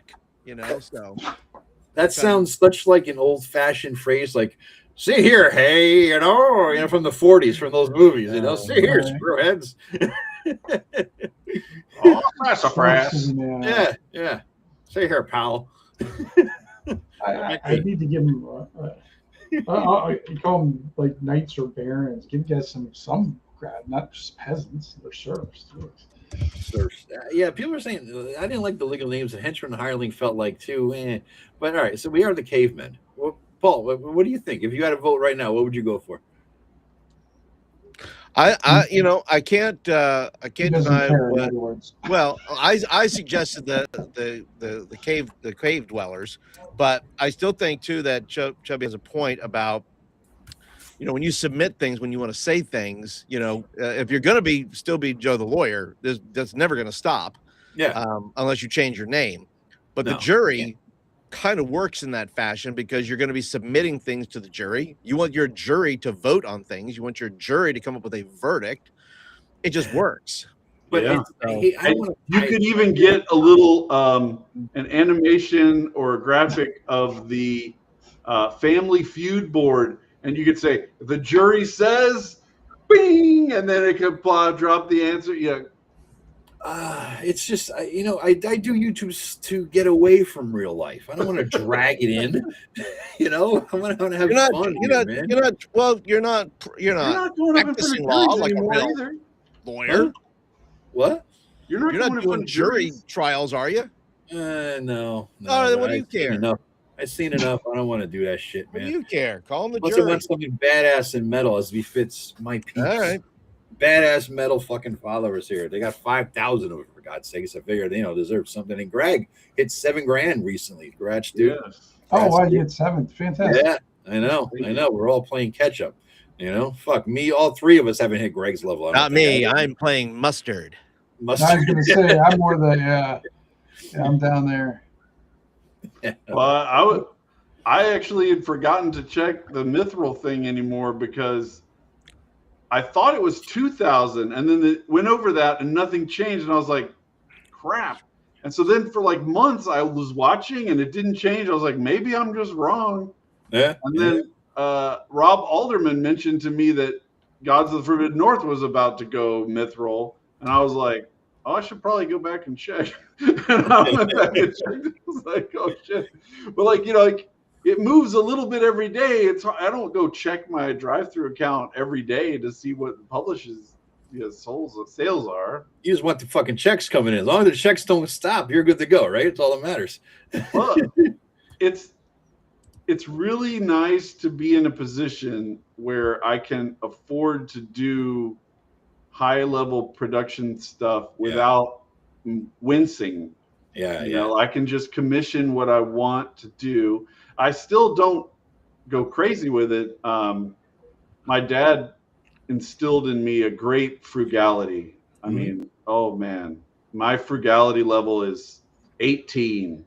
Didn't he have something to do with numbers and forget what? Both of my parents are actuaries. There it is. Yeah, you go. Yeah, that's what I knew. Something. I only spend money when it must be spent, right? Yeah. So like I'm like, okay, I have a stock art piece that'll work here. I'll just use that. Right. Yeah. But it's nice to have the cash flow to. I wish I had that back when I was like doing Ambition and Avarice or whatever. Yeah. Like it would, and maybe I've had increased attention on it from a variety of people in the past couple months. So may eventually go back and redo it with really nice graphic design. But that would be very expensive. It's a huge book. Yeah. You know? Yeah. I thought actuaries were people who worked with birds for some reason. No, Or trees. They work with predicting human behavior. Arborists in the mass calculations of the odds of Paul dying on his way to the Boys and Girls Club today is 0.0004 or whatever. Much higher. Yeah. Well, they're not take into local effects like you're driving and stuff like that. You know, they're not factoring in the will to live. So they there's unquantifiable things there that they cannot measure. You swerve into traffic. That's not accounted for. Yeah. That's funny, man. Oh, Christ. What you got coming out, Paul? What's your latest, greatest, man? I know you interviewed that guy yesterday, and you were talking a little bit about what you have maybe coming. Yeah. As far as what's coming out, I've just finished up all the 4 core ShadowDark zines, which talk about the leveling up and using the titles to actually kind of build in some world flavor and do some world building and do some things for your characters, that kind of thing. I'm fiddling right now. I want to take a break kind of from that a little bit. I want to do that a little bit later, but I am kind of fiddling with my map a little bit, so as to kind of move some things around and maybe working on a calendar for my settings. So kind of fiddling around, take a little break from doing the other stuff, and then maybe get more into my world building stuff. So that's what I have at the moment. That's cool. I made a calendar for Shadow Sun. It is calendar events or like a calendar like you hang on the wall. What do you mean? No, just a sequence. For me, I don't know about Paul. Yeah, mine's like the 12-month calendar, but the calendar would also be planned out obviously with holidays, things like that. But I also think it could be for, to create events that happen on those days, like you would normally plan your day or plan your month or plan your week. I would plan 3 months. Like I would normally plan out 3 months of my calendar, whatever. I would do that and this is going to happen on this date, regardless. The lizard men are attacking this day. Exactly. That's going to happen at whatever day that's going to happen. Mm-hmm. And then I just fill the calendar with those things. Then I have a 3-month calendar of events that are going to happen, irregardless of what the players are going to do. The calendar just moves along. Yep. I've been doing multiple videos on that. I love that. I set it up because I'm using weekly units of downtime. I've set it up so that it's got every month has 4 weeks exactly, 28 day, 4 weeks. There's 3 months, there's 4 months, then a week-long festival, then another 4 months, then a week-long festival, then another. So because it's a desert planet, I don't need 4 seasons. I'm okay with 3. Yeah. And so I just set it up like that so that you don't ever. I always thought, like, I felt this way about Forgotten Realms 3rd edition was the first time I ever felt this. Like, they made all this cool stuff about the calendar and everything, and I'm like, I don't ever even keep track of this shit because, like, it's not relevant to the game. It's not something that's part of the game's rhythm that goes in. Like, we're going to go in, but I feel like if you with ShadowDark as a chassis, there is a rhythm of people come back to town and they carouse, then they leave, then they come back to town, then they carouse. So if I made units like that, you come back to town, you do a week-long thing, you might carouse, you might do something else. Then at the end of that week, you go back out. Then you would actually be able to mark that through a calendar and then roll with it. Yeah. No, that makes sense. And the thing about Forgotten Realms calendars too is that if you bought the original first edition AD&D first edition gray box, it was the only good version of the Forgotten Realms. I thought that was very well done. The layout, it gave you just enough and not too much. It was more than Greyhawk, but less than what came later, right? But then as Forgotten Realms progressed, every edition had to have a cataclysm that changed shit, and Drizzt affected everything ever. Anybody wiped their ass, Drizzt was there apparently. And so everything that went on in the whole Forgotten Realms had the high level Elminster, Kelvin, all these guys interacting. And so looking back now in the Forgotten Realms, there's hundreds of years of history there that I don't want. If I'm ever running a game, why would I adopt a game that the whole world is all played out already? I don't want that shit. So that's when I did the Realms campaign. I went back to the first edition gray box. I just said, I'm taking this, that, and the other thing, and I'm ignoring the rest. And I broke what I took and made it my own. Because why would you want to inherit somebody else's calendar? Unless you're buying it for that purpose. If you're buying something, a setting that says, okay, here's my setting, and you, the DM, you, the publisher, are creating this for a DM that the DM doesn't have to create maybe the next year, and you could just jump into somebody else's world sandbox. That's fine, but I don't want 1,000 years of fucking future history to deal with, because then my players and I aren't creating anything. What the hell is needs to be tied to the actual game of it. It's like I'm running Gods of the Forbidden North. It's so cold in the winter months that my players will just not campaign. They're like, I'm not going to go out there. It's too risky. If we get out there and we make some bad rolls, we'll freeze to death. So they just spend basically 3 months of downtime at the end of the year, and then they go back out in the spring. And I've also seen the Basic Expert, John Torres. He has a YouTube channel. If anybody he I'm in control now. Oh man, I lost it. What the hell's going on? So I'm gonna get the chat here. He has a game called Maquahuitl where it's based on Aztecs, and your character, as part of character creation, you roll up what time your character was born, and it has like an impact on you, like that you were born under this particular sign or this omen or whatever. And so that it just has to be relevant. People don't keep track of shit that's not relevant. Yeah, right. That's all. Yeah. Big picture stuff on the world scale. Stuff happens in other countries, other continents. You need a few bullet points, but you need to have drilled down with more detail the closer you get to where your PCs are. You want to keep track of what's going on in the world. Is there a big invasion on this continent from that continent? Yes, maybe. Good, that. But as you get closer to the region, the village that your PCs are in, that's where you need to get into the nitty gritty of what did the fucking king eat for breakfast maybe today. Shit like that matters then, and not until that point. And I'm a guy who likes the details. Still, I don't go that fucking hardcore. What do you think of one-on-one time? I don't like it. One-to-one time. Yeah, I don't like it. I made the weekly thing to be compatible, so to speak, with one-to-one time. I've interacted with a lot of Bro SR guys who play that way.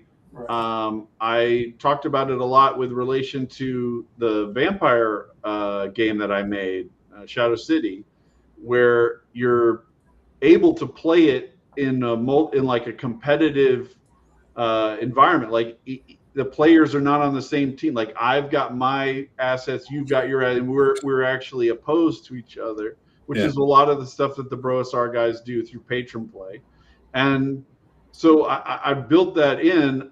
To me, it's kind of, I say it's very similar to the issue that I have with Acts 2, which is that it's not my issue. It's that the average player is not willing to put in the focus and attention necessary to do all this stuff. So I think it's wonderful that Acts 2 has all these rules for your thieves to set up syndicates and run criminal activity and do all that stuff. But if your player doesn't give a shit about doing that, then that doesn't mean anything. Yeah. Right? Yeah. So there has to be a certain level of buy-in from the players, and that's why it's so easy to run ShadowDark, because it doesn't require anything of you. You show up, you get a character sheet, you're good to go. You don't need to calculate a whole bunch of stuff. You don't need to stuff. Running downtime every week between the games means that the players have to be writing you. Thanks, Chris. The players have to be invested enough to write downtime orders every week, or else they'll basically be penalized for inactivity. Yeah.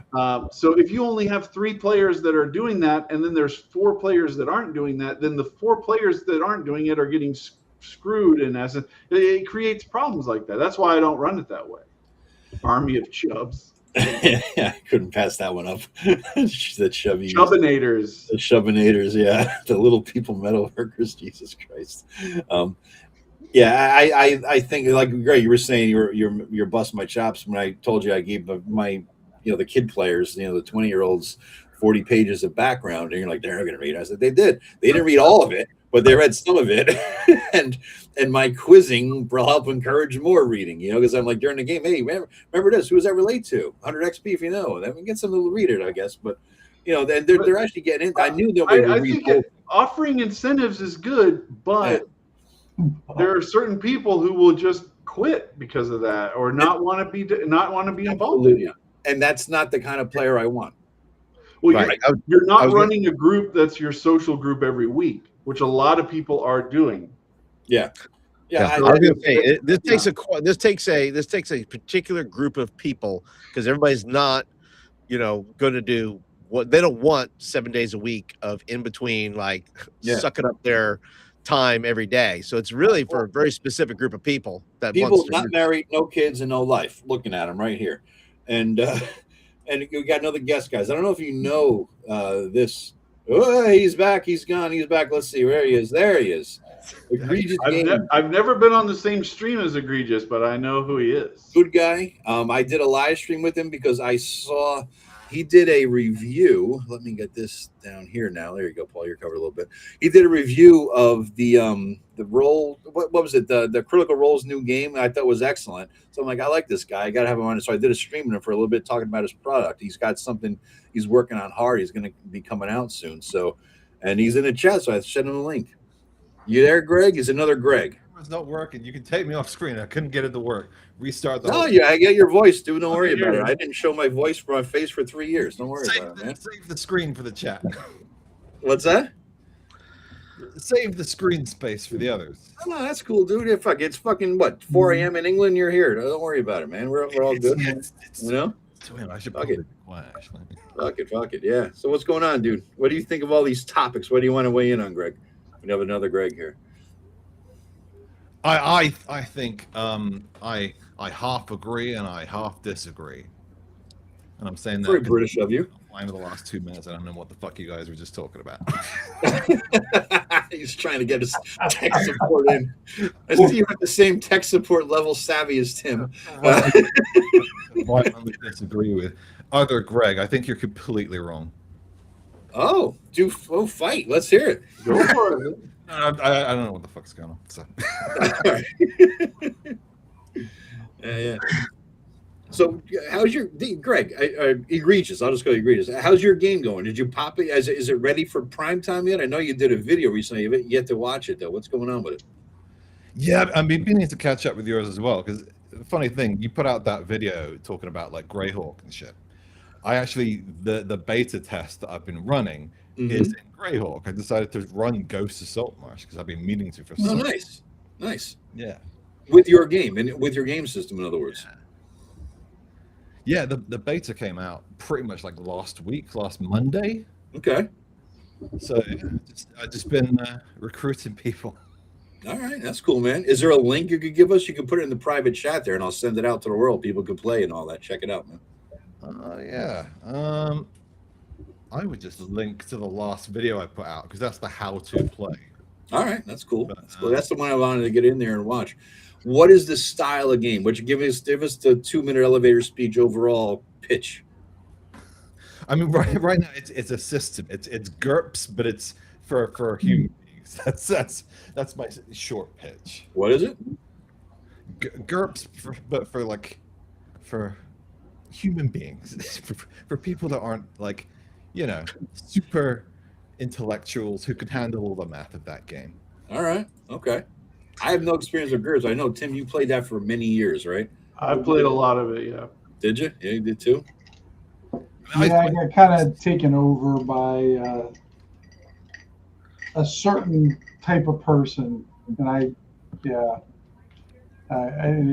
the crowd that kind of surrounds GURPS now is not a crowd that I prefer to game with a lot of times. I've tried a few times, but just styles are too different. What do you mean? What happened? What do you?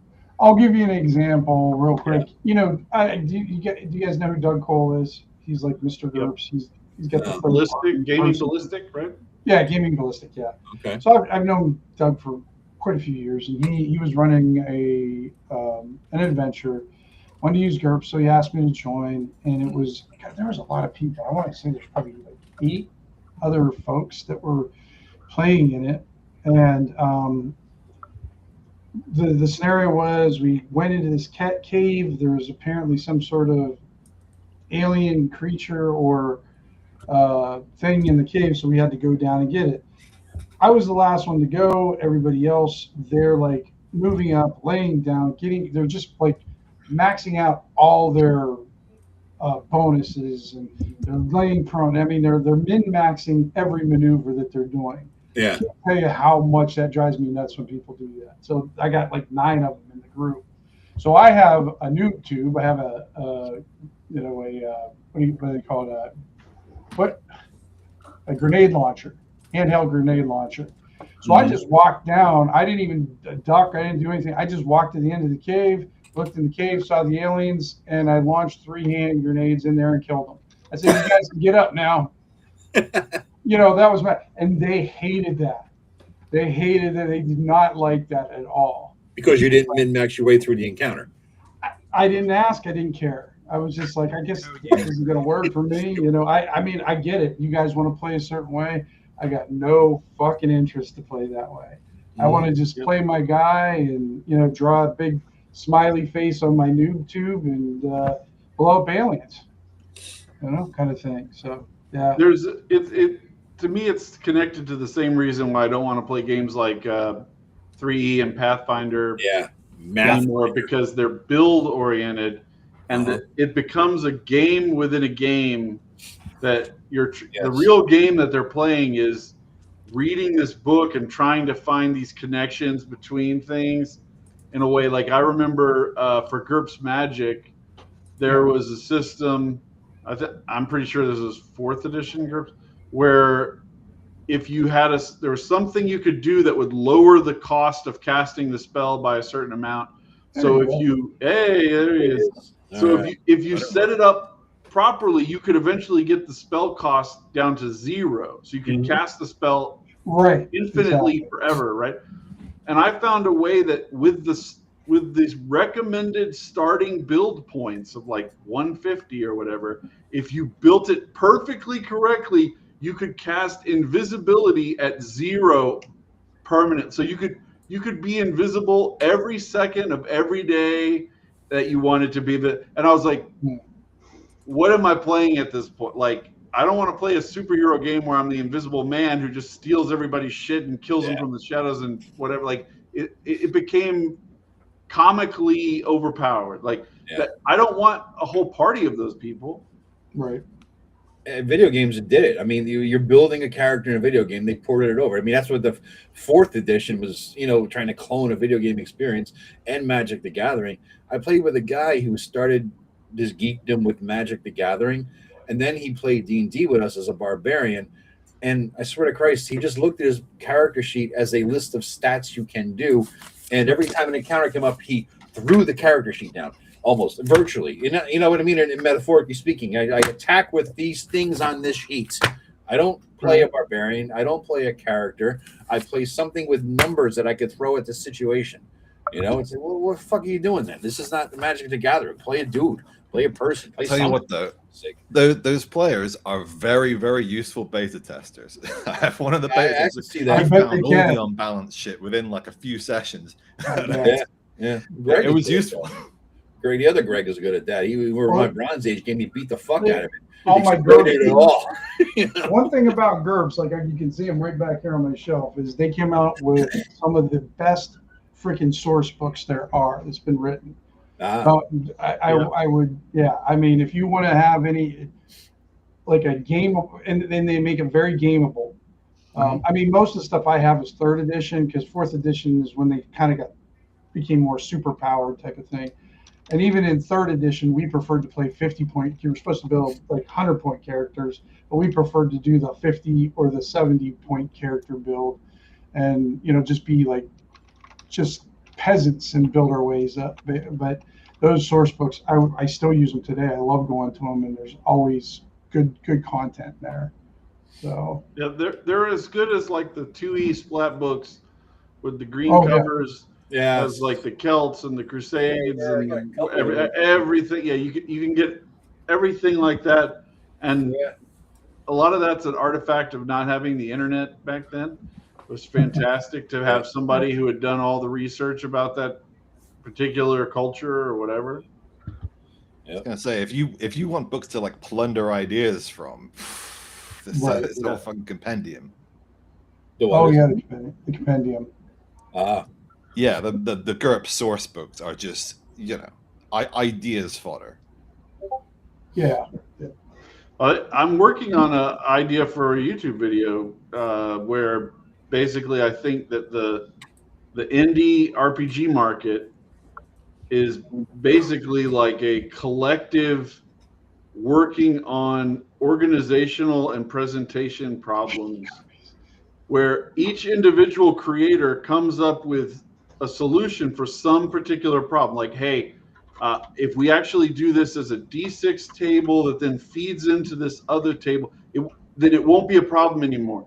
And then that game, the whole rest of the game might not be that great, but people buy that game so they can read that idea and think about that idea, and then they move the ball forward a little bit more because we have all the material that we need forever. We have all the dungeons we need forever. We have all the resource books we need for whatever. The real thing that we need every day is making it easier to use. There was somebody in the chat just a few messages back who was saying, like, I have a job and I don't have the time I used to have to build a character or do all this crap, right? That's the kind of thing, like, I want to be able to open the book and not have to spend 20 minutes figuring out how this mechanic works. I want it to just be easily understandable. So I think like all these people are just independently working on little tiny innovations that then accumulate over time into much better games for everybody. And it's like a command economy versus free enterprise. Like, we're doing free enterprise and WotC is doing a command economy, and they're getting their asses kicked because they can't produce nimble stuff for the marketplace that the people who actually care about how it works will produce. So, Greg, is it the layout or presentation that's the secret, or all is it rules modification to make it easier? If you take Curse of Strahd, now granted it's a couple years old now, however old it is now, but it's basically like fundamentally organized the same way as 1st edition, 2nd edition module content. If you look at the way that they organize text and dungeon rooms and all this stuff, almost no innovation at all. I mean, like the most minuscule levels of innovation.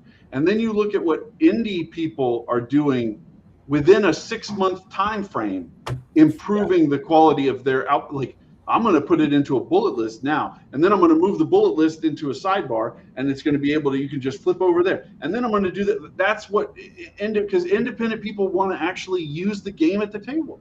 Yeah. And are we seeing more aggregation of things? Like, you're getting more ideas. Like, you're taking something like ShadowDark, which takes things from various pieces and parts and putting it into one unit, to where you don't have to buy 10 different sources. Maybe people are taking the best of this rule and that rule and the other rule and putting it into one place, to where you're finding maybe more of that without the search. Well, the market is choosing that, right? So like, if you release 10 movies, the market will tell you which one appeals to the most people. Yeah. Right. And that one will not get the Academy Award. That's right. That's correct. Because the people who think they know what's good and correct and proper will choose a different movie for the Academy Award. Excellent point, Joe. So what happens is if we produce all this stuff and the people in the market move towards that solution, that's the better solution for most people. Now, you can still have niches within markets and so on, but that's how you determine truth. There's no way, there's no other way, there's no other method. Right? We don't have another method except we're going to appoint this one person to make the decision. The only solution we have to determine quality is aggregated decisions by people. Yeah. And that's it. So when I've described ShadowDark this way as ShadowDark is what's it called? An amalgamation. It's the people's game, basically. Yeah, it's an amalgamation of a bunch of different rules that appeal collectively to the largest number of people, in my view. Like, that's the thing. So I might not personally like advantage disadvantage that much, but a lot of people like it. So it being in the panoply of choices helps ShadowDark. I might not like luck tokens, but people like luck tokens. People like bennies. So that being in there helps. So it has the right mix. And there's other mixes that are close. You know, Mort Borg has done very well. There's other types of games that have done very well in similar style, but just ShadowDark is just the best accretion of all of these ideas. Somebody could come out tomorrow with a small improvement on that, and if enough people go, hey, that's actually a better choice, they'll move away from Shadow. Like, nobody has a monopoly on this at all. But I think what ShadowDark does is they have a monopoly, not a monopoly, but they're one of the main players in the biggest market right now in RPGs, which is Rules Light, right? I mean, because you guys have seen, this is a big fucking book, you know, and this is just one of 3, and it's going to get bigger, you know? So it basically there's 2 worlds.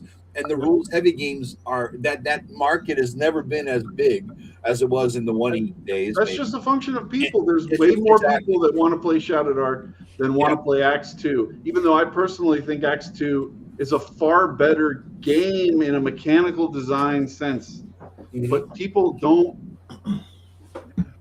There's movies that I think are awesome, but that just don't appeal to the masses of people. Yeah. Right. I mean. Yeah, I could say, hey, there's a movie called Instinct with Anthony Hopkins and Cuba Gooding Jr. Fucking incredible movie. It does not appeal to the mass market. It just doesn't. That's a limitation. This funny thing as well, like Stanley Kubrick's The Shining, when that came out, critics hated that, and now it's loved. But at the time, all the critics were saying it was shit. Yeah. But does that work in the game? It's based on coolness, though. Like people want to appear like they know things and they're cool and oh, this is great. You know, even like critical drinker type guys are subjected to this as well. Like people go with the trend because it's popular. Is there a game nobody likes this, so we're gonna shit on it? That's old as time. Yeah. Is there a game like that though that does not hit, but then is popular? I can't think of one on the top of my head, so I ask. Is there a game? Well, like I said, it's very distinctive, like you know, in reference to movies. Is there a game that's come out that has, you know, people think more fondly of now or think it's great now, but when it came out, it was trash? I don't know. It'll never be 4th edition. I can tell you that. Nobody will ever think that is good. It's a living. See, that's the thing. Like, that's what's funny is that everyone hated 4th edition when it came out, but now you've got creators like MCDM, big creators, Raw Steel is basically 4th edition. Yeah, is it really? Yeah. Yeah. And it's not even pretending. It's not like Matt Colville has come out and said, like, I love 4th edition. This is kind of trying to do the legacy of 4th edition. I actually made a video called Adventure Design 101, where I went through different types of adventures. And one of them was the 4E style adventure, where it's not really a dungeon crawl. It's a series of encounters that take place in a dungeon, but you're not really expecting the players to be engaging with it the way that an old school person engages with the dungeon. And if they had just launched that as, hey, we came up with a different style, here you go, I think it would have been fine. But instead they said, hey, this is the same as what you're doing. And people said, no, it's not. I don't like that. I reject that, right? If they had made D&D Tactics as an alternate way, say, you don't have to do dungeon delving. You can just go from encounter to encounter to encounter, and then you can have some narrative resolution, and that's your setup. People would be like, oh, that's cool. That's great. But that's not what they did. They said, this is D&D, and people said, no, that is not D&D. No, and they D&D. stepped on their fancy themed board game. I love that game. Which is not D&D, but I can even read it backwards. Kind of what 4th edition is. Runebound. Yeah. It's an awesome game. Never heard of it. But it's not a role-playing game. It could be, you get a character sheet, you get health, you go on an adventure. You go on an adventure. All right. Somebody had a question. Great, but it's not D&D. Is ShadowDark 5e has been edited to make it appear like BX? I think it's the opposite. I think ShadowDark is old school essentials with some 5e. That's right. Ornaments. There's just a few systems. You know what I mean? Yeah. I've never understood why people say it's like 5e, because to me, what makes 5e is all the builds and the choices and everything that it rips out. It doesn't have those things at all. There are certain things that it does flip around in a different way from how they work in OSE, not beyond just like luck tokens and advantage and disadvantage. But it's really not that substantial of a difference, and running it feels almost the same. It really does not feel that different to manage it. Yeah. By the way, guys, I put links to all y'all's channels in there. I think. Let me Egregious Paul, and let me find Flint's. All right, so let me get yours up there, man. Flint Fireforge, YouTube. Yeah. So everybody go subscribe. Somebody said, "Who is that guy? I got to subscribe to this channel." I imagine he must be talking about Greg there, the new Greg, as opposed to the old ancient Greg that we have. Now you're finally the older, not the youngest person in the group, Greg. How does that feel, bitch?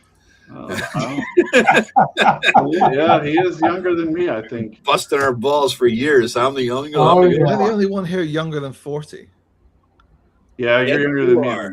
Yes, you are. Yeah. That's it. Get out. Get out. Get out. Bring my step. Yeah. When I found out Matt Tapp from Barrows and Borderlands was like, I think he's like 28. I was like, oh my God. Now I feel really old. Yeah. If everybody is watching, we had up to 50-something viewers here. So anybody is watching, subscribe to all their channels here. I think, Tim, you got like 4 or 5 since we started this. So there you go. You're on your way, man. Did I? Okay. You're on your way. Yeah. Hit a refresh. You got like 4 new ones or something like that. So yeah. Nice. I don't even know how many I have. Oh, you just lost one. Sorry, Tim. You must have not said the right That's thing. All right. You're down 1 now. I don't even know anymore. It was those comments about Herb he made. Beer and Herb. That's what the title Probably, yeah. Yeah, you hurt some feelings, Tim. I mean, I know, but if you come to my channel, I'm not really going to sugarcoat shit. So, I mean, I wasn't mean about it, but it's just I love 3rd edition much more than I did 4th edition. I really like 3rd edition much better. I like 3rd, not 3.5. We never went to 3.5 because we couldn't afford the 3.5 slew of books. So we're like, why don't we just stay with 3.0? Because that's what we had. You know what I mean? It's like I was talking first edition, but yeah. Then we went to Pathfinder, and Pathfinder was like a pine cone up the ass the rough way. And I'm like, no, I'm not doing this. It was just Pathfinder. I couldn't take it anymore. I remember I was running a Pathfinder game at my brother's house, and I left his house around midnight, so disgusted with the whole thing that I was text driving in dark roads, and I said, I'm done. I can't DM this anymore. The campaign is over. I quit it driving home from a Pathfinder. Is this when you had to text like 3 times to get to the letter you wanted to? Yeah, exactly. I'm done. Starfinder, I don't know how many people have actually looked at it, but Starfinder is basically almost a perfect total conversion of the system over into a sci-fi setting. And by having both, it lets you see the exact skeleton of the thing. You're not deceived by the flesh anymore because you're seeing the bones. You say, okay, so over here, the feats work exactly this way. You have a feat that gives you +1 to your initiative. You have a feat that gives you this. You have a feat that gives you that. And all of the whole skeleton of the system was right there. And I was like, oh, this is horrible monstrosity. I'm not going to ever touch it. I never ran Starfinder. I had this really nice book of it that I picked up because it looked real pretty. And I was like, oh, this will be cool. No, that was it. I heard one exchange that ruined me for Pathfinder. It was like very early on with Pathfinder. Don't remember what the year it was, but I heard the one guy, they were rolling up something. It was on a podcast and they were doing like an actual play. And the guy rolled a 33 and he was disappointed. Jesus and Christ. I was like, what? Like he was disappointed he rolled a 30. I've never seen a 33 in my fucking life. What are you talking about? When Tim rolls ability scores 6 in a row, 386 in order, he doesn't cumulatively reach 33. You know, no. This is pretty much the designers of Pathfinder actually said, like, because there's people that play the game and go, oh, I feel like I fucked up my character. I didn't make the right choices. The designers have said that is by design. You are meant to be able to fuck up your character and then you have to just like fix them or restart, make a new one. It's like, yeah, I designs a game knowing that talk at Dragon Con at a panel, and they had this panel and it was him and then like 4 other people who were all in the indie scene. The guy who did Apocalypse World was there. There's a couple guys like that, right? All these guys. And the moderator, just by random chance, asked the question to somebody so that Bowman would be the last one to answer. And the question was like, what do you do to get into the design space? Like, how do you generate the most ideas? What do you do? And all the independent people were like, I like to go for a walk. I like to read books. I like to think about all these really human answers. Meditate, smoke a joint. All that. Hippies. And then Bowman at the end goes, I like to pull up spreadsheets on 2 monitors and look at the differences between the things and see stuff. And I was like, X-Card, bro. Yeah. We gotta get out of here. I can't be involved with this. I played candles on 2 monitors. I played a thief in a Pathfinder 1E game, and I just wanted to play my character, but but everybody at that table was so maximized. Like I could have been, I was level whatever I was level with them, 8, 9, 10. But it might as well have been level 1. Playing the game wrong, Flint. Yeah. Yes, that is exactly how I felt, and that's why I quit. Because that was the same experience I had with the GURPS. I just want to play my game. I don't care what you people are doing with your 50 stupid points that you have here that you got to take all over the place. I said, it just was not good. It wasn't great for me. It was like, I screwed up my character, so well, I'm out. Tim, you said the GURPS, like old Irish women say cancer, the cancer. The GURPS, the cancer. You know, you got the cancer. I mean, I still like doing once in a while. I'll get out the 3rd edition ones and start messing around with that because I really did dig that part of it and everything. But it just became kind of like superhero stuff in 4th edition to me and all the editions stuff. But, anybody who plays video games knows that there's like a point in tons of video games where you reach and you go, oh, I really need to restart now and go through the beginning and make a different series of choices to get to this location where I'm at here because I'm screwed now because I didn't side with that guy in that town back there and I should have done that. I should have done this differently. That should not happen in your role-playing game because there are no save games or reloads. You're just making your person miserable that they're playing your game now. Yep. That is horrible design. Well, Joe always tries to hit the reset button when he screws up. Well, can I buy somebody to get something? Can I go get a magic item to go? I just want to buy shit. I just always want to buy shit. I mean, that's nothing wrong with that. You always want to buy. You need to buy good shit when you're in town. Says the man who had the tightest store lists in town whenever he is running the game. Oh, this store has 4 daggers and that's it. And then when I like shopping. When you're running the game, it's like, where are the magic items for sale, sir? Yeah. It's ridiculous. It's because I like it. Doesn't mean I'd like to have you do it in my fucking campaign and fuck my shit up. What the hell? Hypocrite, yes. I got my copy of ShadowDark, and he was very reminiscent of money. That it is. It's Joe Block's. Yeah. Everything Gary Gygax ever said about his version of second edition that was to come that never did come. Joe Block put it into an RPG and called it Adventures Dark and Deep. So ADD. Coincidental? So yeah. And it's so fucking thick, these books, they will stop a bazooka shell. Like those things are like beasts. They are beasts. But he does have a book of tables of monsters and his monster manual. I believe his monster manual is the biggest, greatest, most monsters ever for old school games in one book. And he has encounter tables for every one of the 1,048 types of terrain there could be in existence with those monsters in it. So kudos to him for that. The monster manual is worth the price of admission. If you even don't play the game, get the monster manual and the tables. They're really good. Really good. There you go, Joe. If you're watching, I plugged your shit. So we're doing live the Me, Eric, and Joe show next Sunday. So I'm doing the off Sundays here, Well, I did want to connect one of the points that we made before Egregious got on here back to his work when I was talking about specific things that I care about. And he did a post-mortem of his Daggerheart game and was very specific about, like, this rule created this outcome. This is how things went down. Mm-hmm. And that is the kind of thing that an AI will never be able to write because it can't understand. It will run a Daggerheart game and go, everything worked great.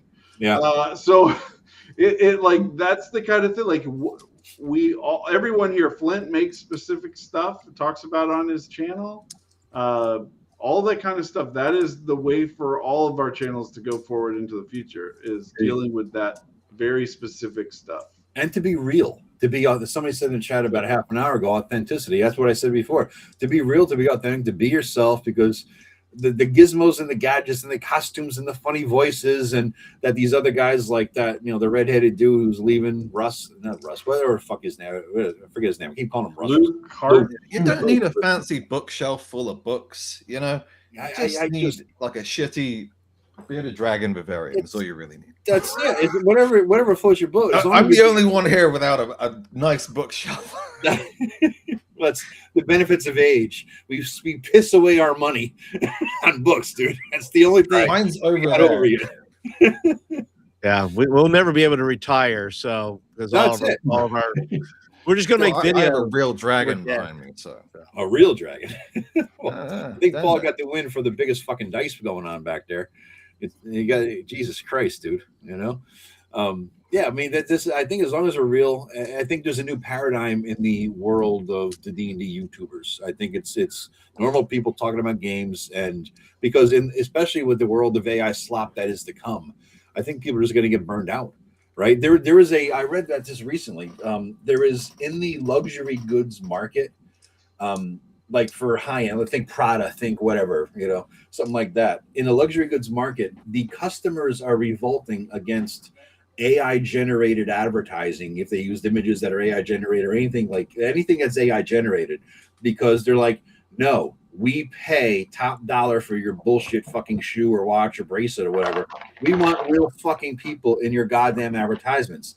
So the elite are revolting against AI in advertisements for shit only elite can buy because they can afford to, and the people who put out those things can afford to use non-AI for advertising. It's a weird fucking world we're going into, where there's the AI slop people, and then the people who can afford to buy their way out of AI slop. You're like, what the fuck is that even? But if that's going to happen with YouTube, then to the extent we can be genuine and authentic, we're out of the AI slop game. We can stand apart, head and shoulders above it. Rant over. If I could get an AI to edit my videos for me, I could take that in a second. Edit your video. I don't edit them. I just start talking and I hit record. First, hopefully I hit record before I start talking, and then I hit end, and then I just put it up. People don't take into account very often the disgust factor that human beings have in how they react to things. So if I see a game and it has anything that smells of a story game, I will reject and there's no going back from that rejection. Once it's been made, I will never consider the game again. I will never look at it again. I don't care if you release 15 OSR versions after your first edition was a story game. That's it. That's the end. And people are having that reaction to AI stuff. I'm not even bringing this beef to Eric because he runs the random party channel thing, and he would have an AI thumbnail.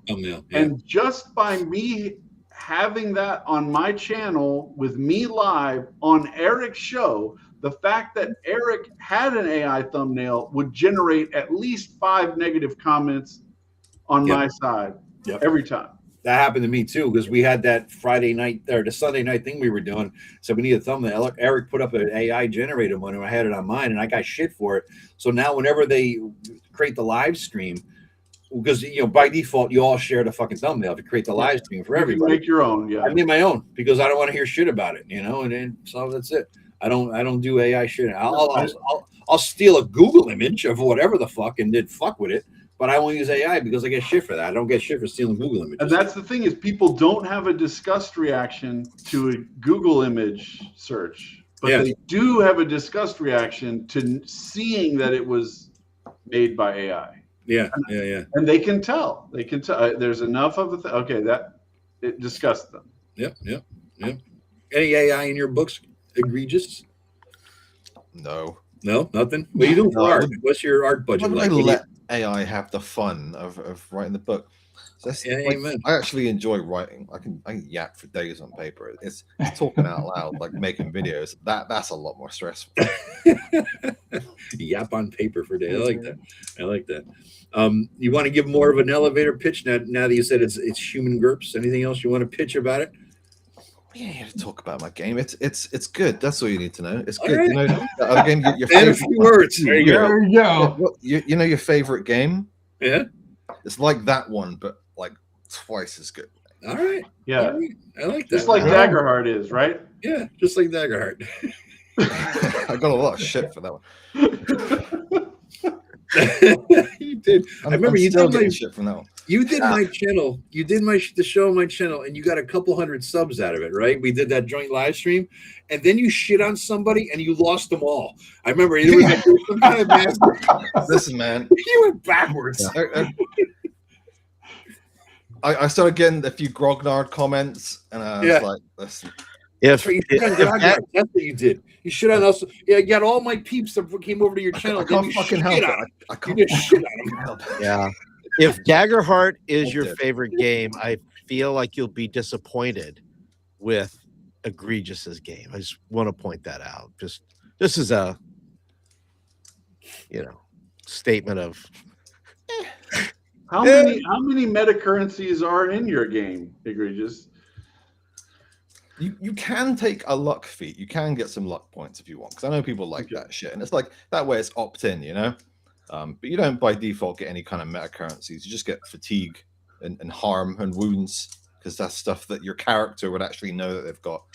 That's what I don't like. I don't like it when it's like, oh, my character is thinking about whether to use his superiority dice or not, or whether to use one of the 2 cleaves he's allowed to use in this encounter. It's like, what the fuck? Like, my character wouldn't think like that, He would just do what he wants to do. I'm going to swing at that motherfucker's head, and here's the consequence. Yeah, and I'm going to try really hard, so I'll burn 2 fatigue. It feels right to me. It's like, yeah, I'm going to get a +2 because I did that. Yep. I doubt anyone watches. I'll give that as a little pitch, because that's something I like about this game that others don't do. Is when you do things like that, you burn fatigue or whatever. Yeah. Not only does it make you more likely to hit, it's more likely to crit, more likely to get ultimate success, whatever. That's fun. You can't shit on Dagger. Who can you shit on? I'm pretty sure going after critical role is punching up now. Yeah, it might be called punching down if you're shitting on Daggerheart too. Crispy Table Runner Crispy. I guess his name is Crispy, so I want to say it first. But yeah, Table Runner Crispy has all these reaction videos to people's live plays. Yeah, where he just annihilates them. Like, but that's he based gets on the most brutal takedowns, game. and people complain and complain and complain, but he's been doing well. So you just you can pick fights with these people. You just gotta show the emperor has no clothes while you're doing it. You know, otherwise it won't work. You can't just yell out that the emperor sucks on the street. You'll just get killed. Yeah. But you got to really be able to prove. But the thing with him, Greg, he created something called 4D gaming, or he popularized it, right? He didn't create it, but yeah. He popularizes something called 4D gaming, and then he attacks people who don't do it, who probably never heard of the fuck of that. I had to like find the document. What the fuck is 4D gaming? Why is this guy talking about it so much? And then I read it, I'm like, well, that is one belief I've had to play D&D. Doesn't have to be my belief of how to play D&D, but it's one belief, right? So I don't give a fuck what he says. You know what I mean? He's not even... If he was trying to hold people up to a standard that I felt was unfair, I would totally say that. But the standard is like, shut up so that the guy whose turn it is can talk. That's the level of the take. Like, I mean, like it's but there's brutal. One more. Like there's one more. Coville looking at his phone. Yeah. In the middle of his own promotional game for his system. Like, how much more egregious of a violation of your own marketing can you get? Like, egregious? Yeah. Egregious. It was egregious, man. That's my favorite one, though. That's my favorite one when he points that out. Is that I mean, like, I can't imagine doing a promotional live play of one of my games and knowingly release a video where I'm in a frame looking at my phone for like 2 or 3 minutes out of the game that I'm supposedly super engaged in and enjoying. Like, craziness. The 4Ds. No, we have those might be the 4Ds of the 4D analytics thing, but I have a 5D system by which I judge bars, especially the good dive bars. You have to have deviance, decadence, debauchery, danger, and double Ds. Those are the 5Ds for bars. I don't know about these 4Ds for deuces, dumbasses, dipshits, 6Ds.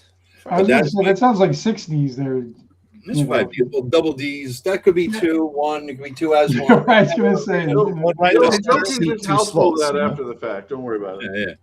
Yeah. 4D gaming. I mean, the one thing he does, I do don't shit on somebody else when they're talking, the kind of thing. But the other thing, what I don't like about it is that you must always be in character constantly 100,000% of the time. Like, I get it. I'm not that way. No, I'm not either. If that's the way you want to play, that's fine. But don't make it the way this is the God's golden way of playing kind of shit. You know what I mean? Yeah. But I mean, like, the stuff that he's complaining about people doing is the most insane, terrible play. Like, yeah. I've commented on many of these videos. I don't even know how he has the constitution to watch the video. Like, it's painful to even watch them play the video. Like, oh my God, please make it stop. You know, like, I don't like, are we going to play this for people like Guantanamo Bay? Like, holy crap, it's terrible. It's so bad. The waterboarding doesn't work. Bring out Critical Role. It's so horrible. Like, who is not only filming this, but then publishing it? Like, not even like it's a live that just went bad, but like it's a pre-recorded absolute train wreck, and you're like, publish this shit. Let's publish it now. This must be published. Who is doing it? Oh, crazy. God. Yeah, it's people who don't play their own fucking game. You think that Critical Role people ever played that Daggerheart piece of shit? I doubt it. You know, they didn't design it, I don't think. But who the fuck knows? Don't sue me, Critical Role billionaires.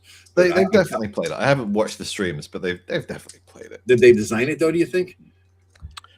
It was Spencer Stark was the main designer. It was like Matt Mercer was involved a little bit. I know. Yeah, it was some of the people on the team, but Critical Role is like a company now. Do you know what I mean? Yeah. Rob AI has entered the building. Critical Role is a. I love that. Critical Role is a huge enterprise. I mean, once they hit a certain critical mass, no pun intended, I saw the transformation somewhere around the 10th video where they were just the first, because season 1, I watched about 20 some videos, and around the 10th video they realized it was no longer just a bunch of friends playing geek games on YouTube and just fucking around and dropping a F-bomb and this and that. They realized this is going to be a thing. We can make some money off of this.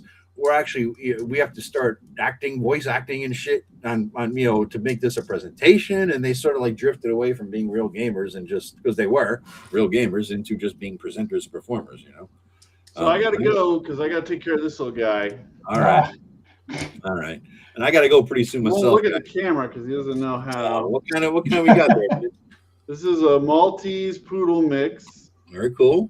Very His cool. little brother is downstairs, and they need attention. So if you would like to support these puppies, join my Patreon, and I'll see you guys later.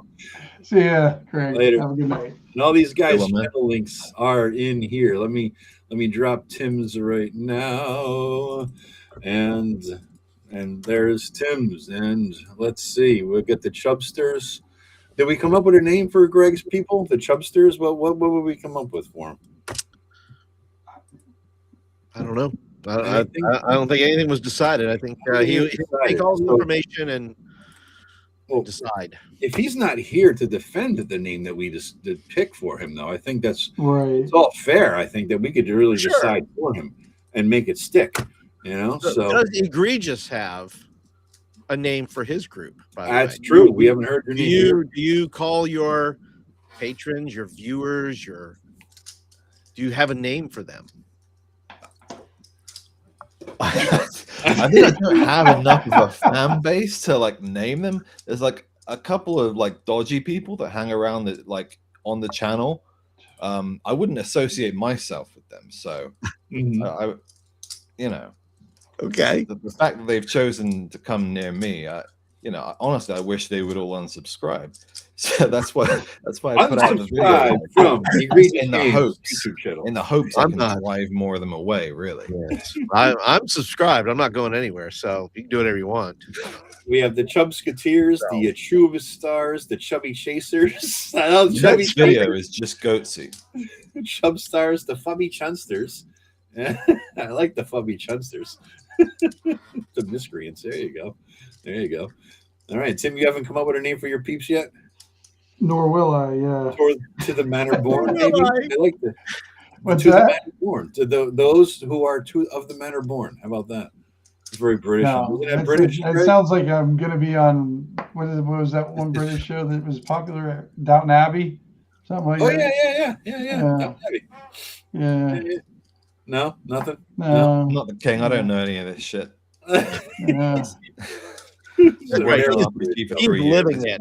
I am so far away from worrying about something like that, or even if I do hit it, not going to happen either way. Never know. You never know. No, Never say never. I kind of do know that. That's not too hard to predict. Yeah.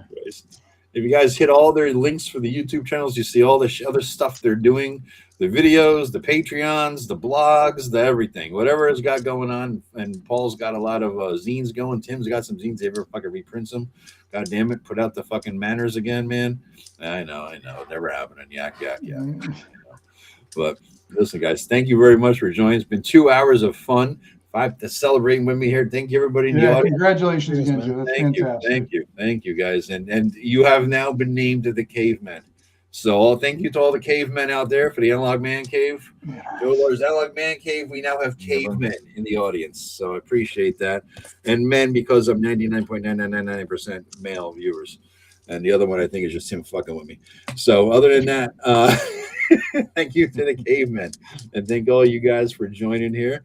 And I think we're good to go. Tomorrow I'm dropping the video at noon. My next one in the series. Next Sunday, look forward to the new series of videos where I deconstruct these fuckers and every other 5e game they've ever put out and reconstructing with. Boy, I hope you make it more interesting than those. You can't make it more boring. Yes, you can. No, I don't know. Before. I've seen you do it before, Joe. I'll drop some F-bombs and it'll be fun. That's true. F-bombs and boobs. F-bombs and boobs. That's all you got to do. Just play those, but use Daggerheart rules. Oh, there you go. True. That would make it more shitty and boring. That is absolutely true. That is absolutely true. And Greg, when is your game popping, dude? Anything coming? Any announcements you want to make? What stage? You're in beta, alpha, zeta? It's popping last Monday. Last Monday. Where do you get it? About to be released last Monday. All right. Where do you get it, man? Where's the links? Head over to the Patreon. There's a free preview right now. All right. I can't make a PDF, so it's not working on mobiles, but it is working on websites. I'm just like working on. You and Tim should this is going to be a busy year. Forces here, you and Tim, and between the two of you, you might be able to work a typewriter. So I think this could be a thing. Good night. I don't think this is the case for math where you have two negatives don't equal always a positive. Yeah. Well, there is a rule in my game where you can try and assist someone, assisted rolls and that, but you can fuck up. You just end up distracting. They get a penalty to their roll. It's that. Like I can make your rolls worse. Yeah. That is true. I don't know if you could. So they Challenge? go lower than one on Get my dice. Negatives. Negative Oh, numbers. he's got dice set. Uh-oh. Oh, he's going. He's getting negative dice. I do like that. If you've failed your last roll at something, you should be at a negative to help somebody. You've screwed something up already. You should go ahead and you have that. So What's your roll, man? Jeez. Well, actually, that was in my system. That's a 1 in 100 success. Oh no, it's not quite. It's not quite. It's a +8. That's really good. There's only a 3% chance of getting that. All right. It's very good. Okay. Yeah. Good help So you, actually, yeah. And the headless bourgeoisie just became a channel OSR Greyhawk. All right, nice. I like that. Thank you very much, headless. and I don't think I asked, egregious. Is your system D20? Is it D100? Is it? That's what two is D. it? Well, it's D10s. It's dueling D10s. So like you're fighting someone. You roll a D10 versus their D10. All right. Okay. All All right. Check out his It's a little channel. weird. It's not really like anything else out there. Well, D10s don't get enough love. I mean, they're only used for percentiles or whatever. But I think that's Nor do D12s. They are the most redheaded stepchild of the entire RPG world. Or That's D12s. why you play Daggerheart, isn't that dueling D12s? If you like that sort of thing, I guess. Yeah. Not if you dueling, like but that sort of thing. add 'em Oh, together. no, not really. Oh, okay. No. That's what I heard. Oh, It is D12s. It's 2D12. Cavemen yell Bree Yark. I almost could get into that as a war cry. Bree Yark for the cavemen, even though it's a goblin one, right? Yeah, it's goblins. I yeah. just think I immediately thought when you say caveman, I keep thinking about the Ringo Starr movie with I do Dennis too. Quaid. Yes. And somehow that movie needs to come back into the channel here somewhere. I know, but I mean, Joe's got to find a Barber Bach, or it's just not going to work. True. I don't even know the movie you're talking about. Look it up, Joe. You're missing look it up, out. Joe. All You're right. missing I'll out if just you've not fast watched that forward to movie. Barber Bach, and that was Ringo's wife, and still And is. Matuzak, didn't it? Didn't have the football player Matuzak, John Matuzak? Matuzak. John Yes. Matuzak is in it, yeah. All right. Okay. You're Dennis missing Quaid. out, buddy. If there's boobs, I'm in. I mean, that's just my. Oh, motto. they have names for those in there. Yeah, Yes, they they have. do. Yeah, They're called boobs, aren't they? I mean, boobs. not No. in their language. No, No. that's something else. Greg, do the British have different words for boobs? What do you mean? I'm trying. No, I don't think It's not absolutely anything. there's some slang. There's some. I can't think of it in mind. I'm not British enough. I need to call on my ancestry. Yeah, seriously, man. Roll the No. dice. Roll the dice. Wait, you've got British ancestry. You call on your ancestry. Tata, Do you have Tatars over there? we Oh, have Tata that's, is a that's the fancy word. I mean, that's pretty slang. I think in the 80s it was bodacious tatas. from Yes, there you Officer go. and Gentleman. Yeah. That was Yeah. the bodacious tatas. That was a good one. Yeah. Yeah. So on that note, Knockers and everybody, jugs. jugs are good. Always, Yeah. it's too late for us old men. Yes, it is. It Old. is Thank you, late, Matthew. sure. Yeah, Matt. You became a member. Yes. Remember for Oh, no, he's a member for 12 months. He's a Yeah, member yeah. for 12 months. It's a funny thing. We in the fucking in the Salt Marsh game I was running recently. I used the harlot table. Did you? Oh, nice. Nice. Yeah, the cleric had a real nice moment under the stars, communing with his god, and then I was like, okay, you head back to the tavern, and you see a saucy tart. Ah. You gotta use that table, man. Was that a con check that he had to make? Or I don't know. This is just a random table, but the rogue did take up the services of one saucy tart. Oh, okay. Got to find a way to bleed out their gold somehow. You know, True. in the early episodes of Critical Role, when the barbarian and the bard guy got back to town, they always went to the whorehouse. You never see that in the later seasons, I don't think. You know, see what happens. You get big, you can't even go to the whorehouse anymore. When you get too big. In season 2, one of the characters' mothers is a, I don't know what you would call them, a courtesan, a very, very high class prostitute. High end whore. Yeah, nice. Yeah. Courtesan. Yeah, it's the fancy way to say it. You know. We would call them call girls. They're just That's like the fancy. That's the hookers. fancy. Yeah, just hookers, truck stop hookers. What a fancier name. That's Well, all. yeah. there's a whole song about it. It's called "The Ruby of the Sea." The Ruby of the Sea. Yeah, it's the most high-end prostitute in the world in that setting. All right. Like, you know, politicians and people pay to spend a night with her. Is this like one of those Epstein Island ones or something? Oh, fuck. I just got the assassins in front of me now. That's it. That's it. I The gotta go. NSA. The On that NSA. note, Joe. I will never get to 6,000. I will be. I am not suicidal. I am not suicidal. I am not. Here we go, Epstein. If I'm found hanging from my D&D racks here, you know, for bouncing that You'll out, be there. found collapsed under your Yeah. books somehow. Yeah, that's it. He died of book poisoning. Your dark and deep books will be all over you. You will have died. The monster manual will be. Oh, God. That's right. I was gonna make it. The only I was way gonna make it look suffocated in the Vader mask. You know, that he could was be just trying to cosplay. It couldn't fit. Yeah. The only one that would really take me out here is Joe Block's Adventures Dark and Deep books. Those things hit in the head, it's at least a D12 damage on that one. You know, so yeah, those are the only ones. But listen, guys, thank you very much for joining. Thank you for the audience. Thank you for the accolades, and thank you for those massive. Some guy gave me $50, and a couple of guys gave me 10. I know. That was amazing. Thank you very much. Yeah. I appreciate that, man. That's awesome. That's awesome.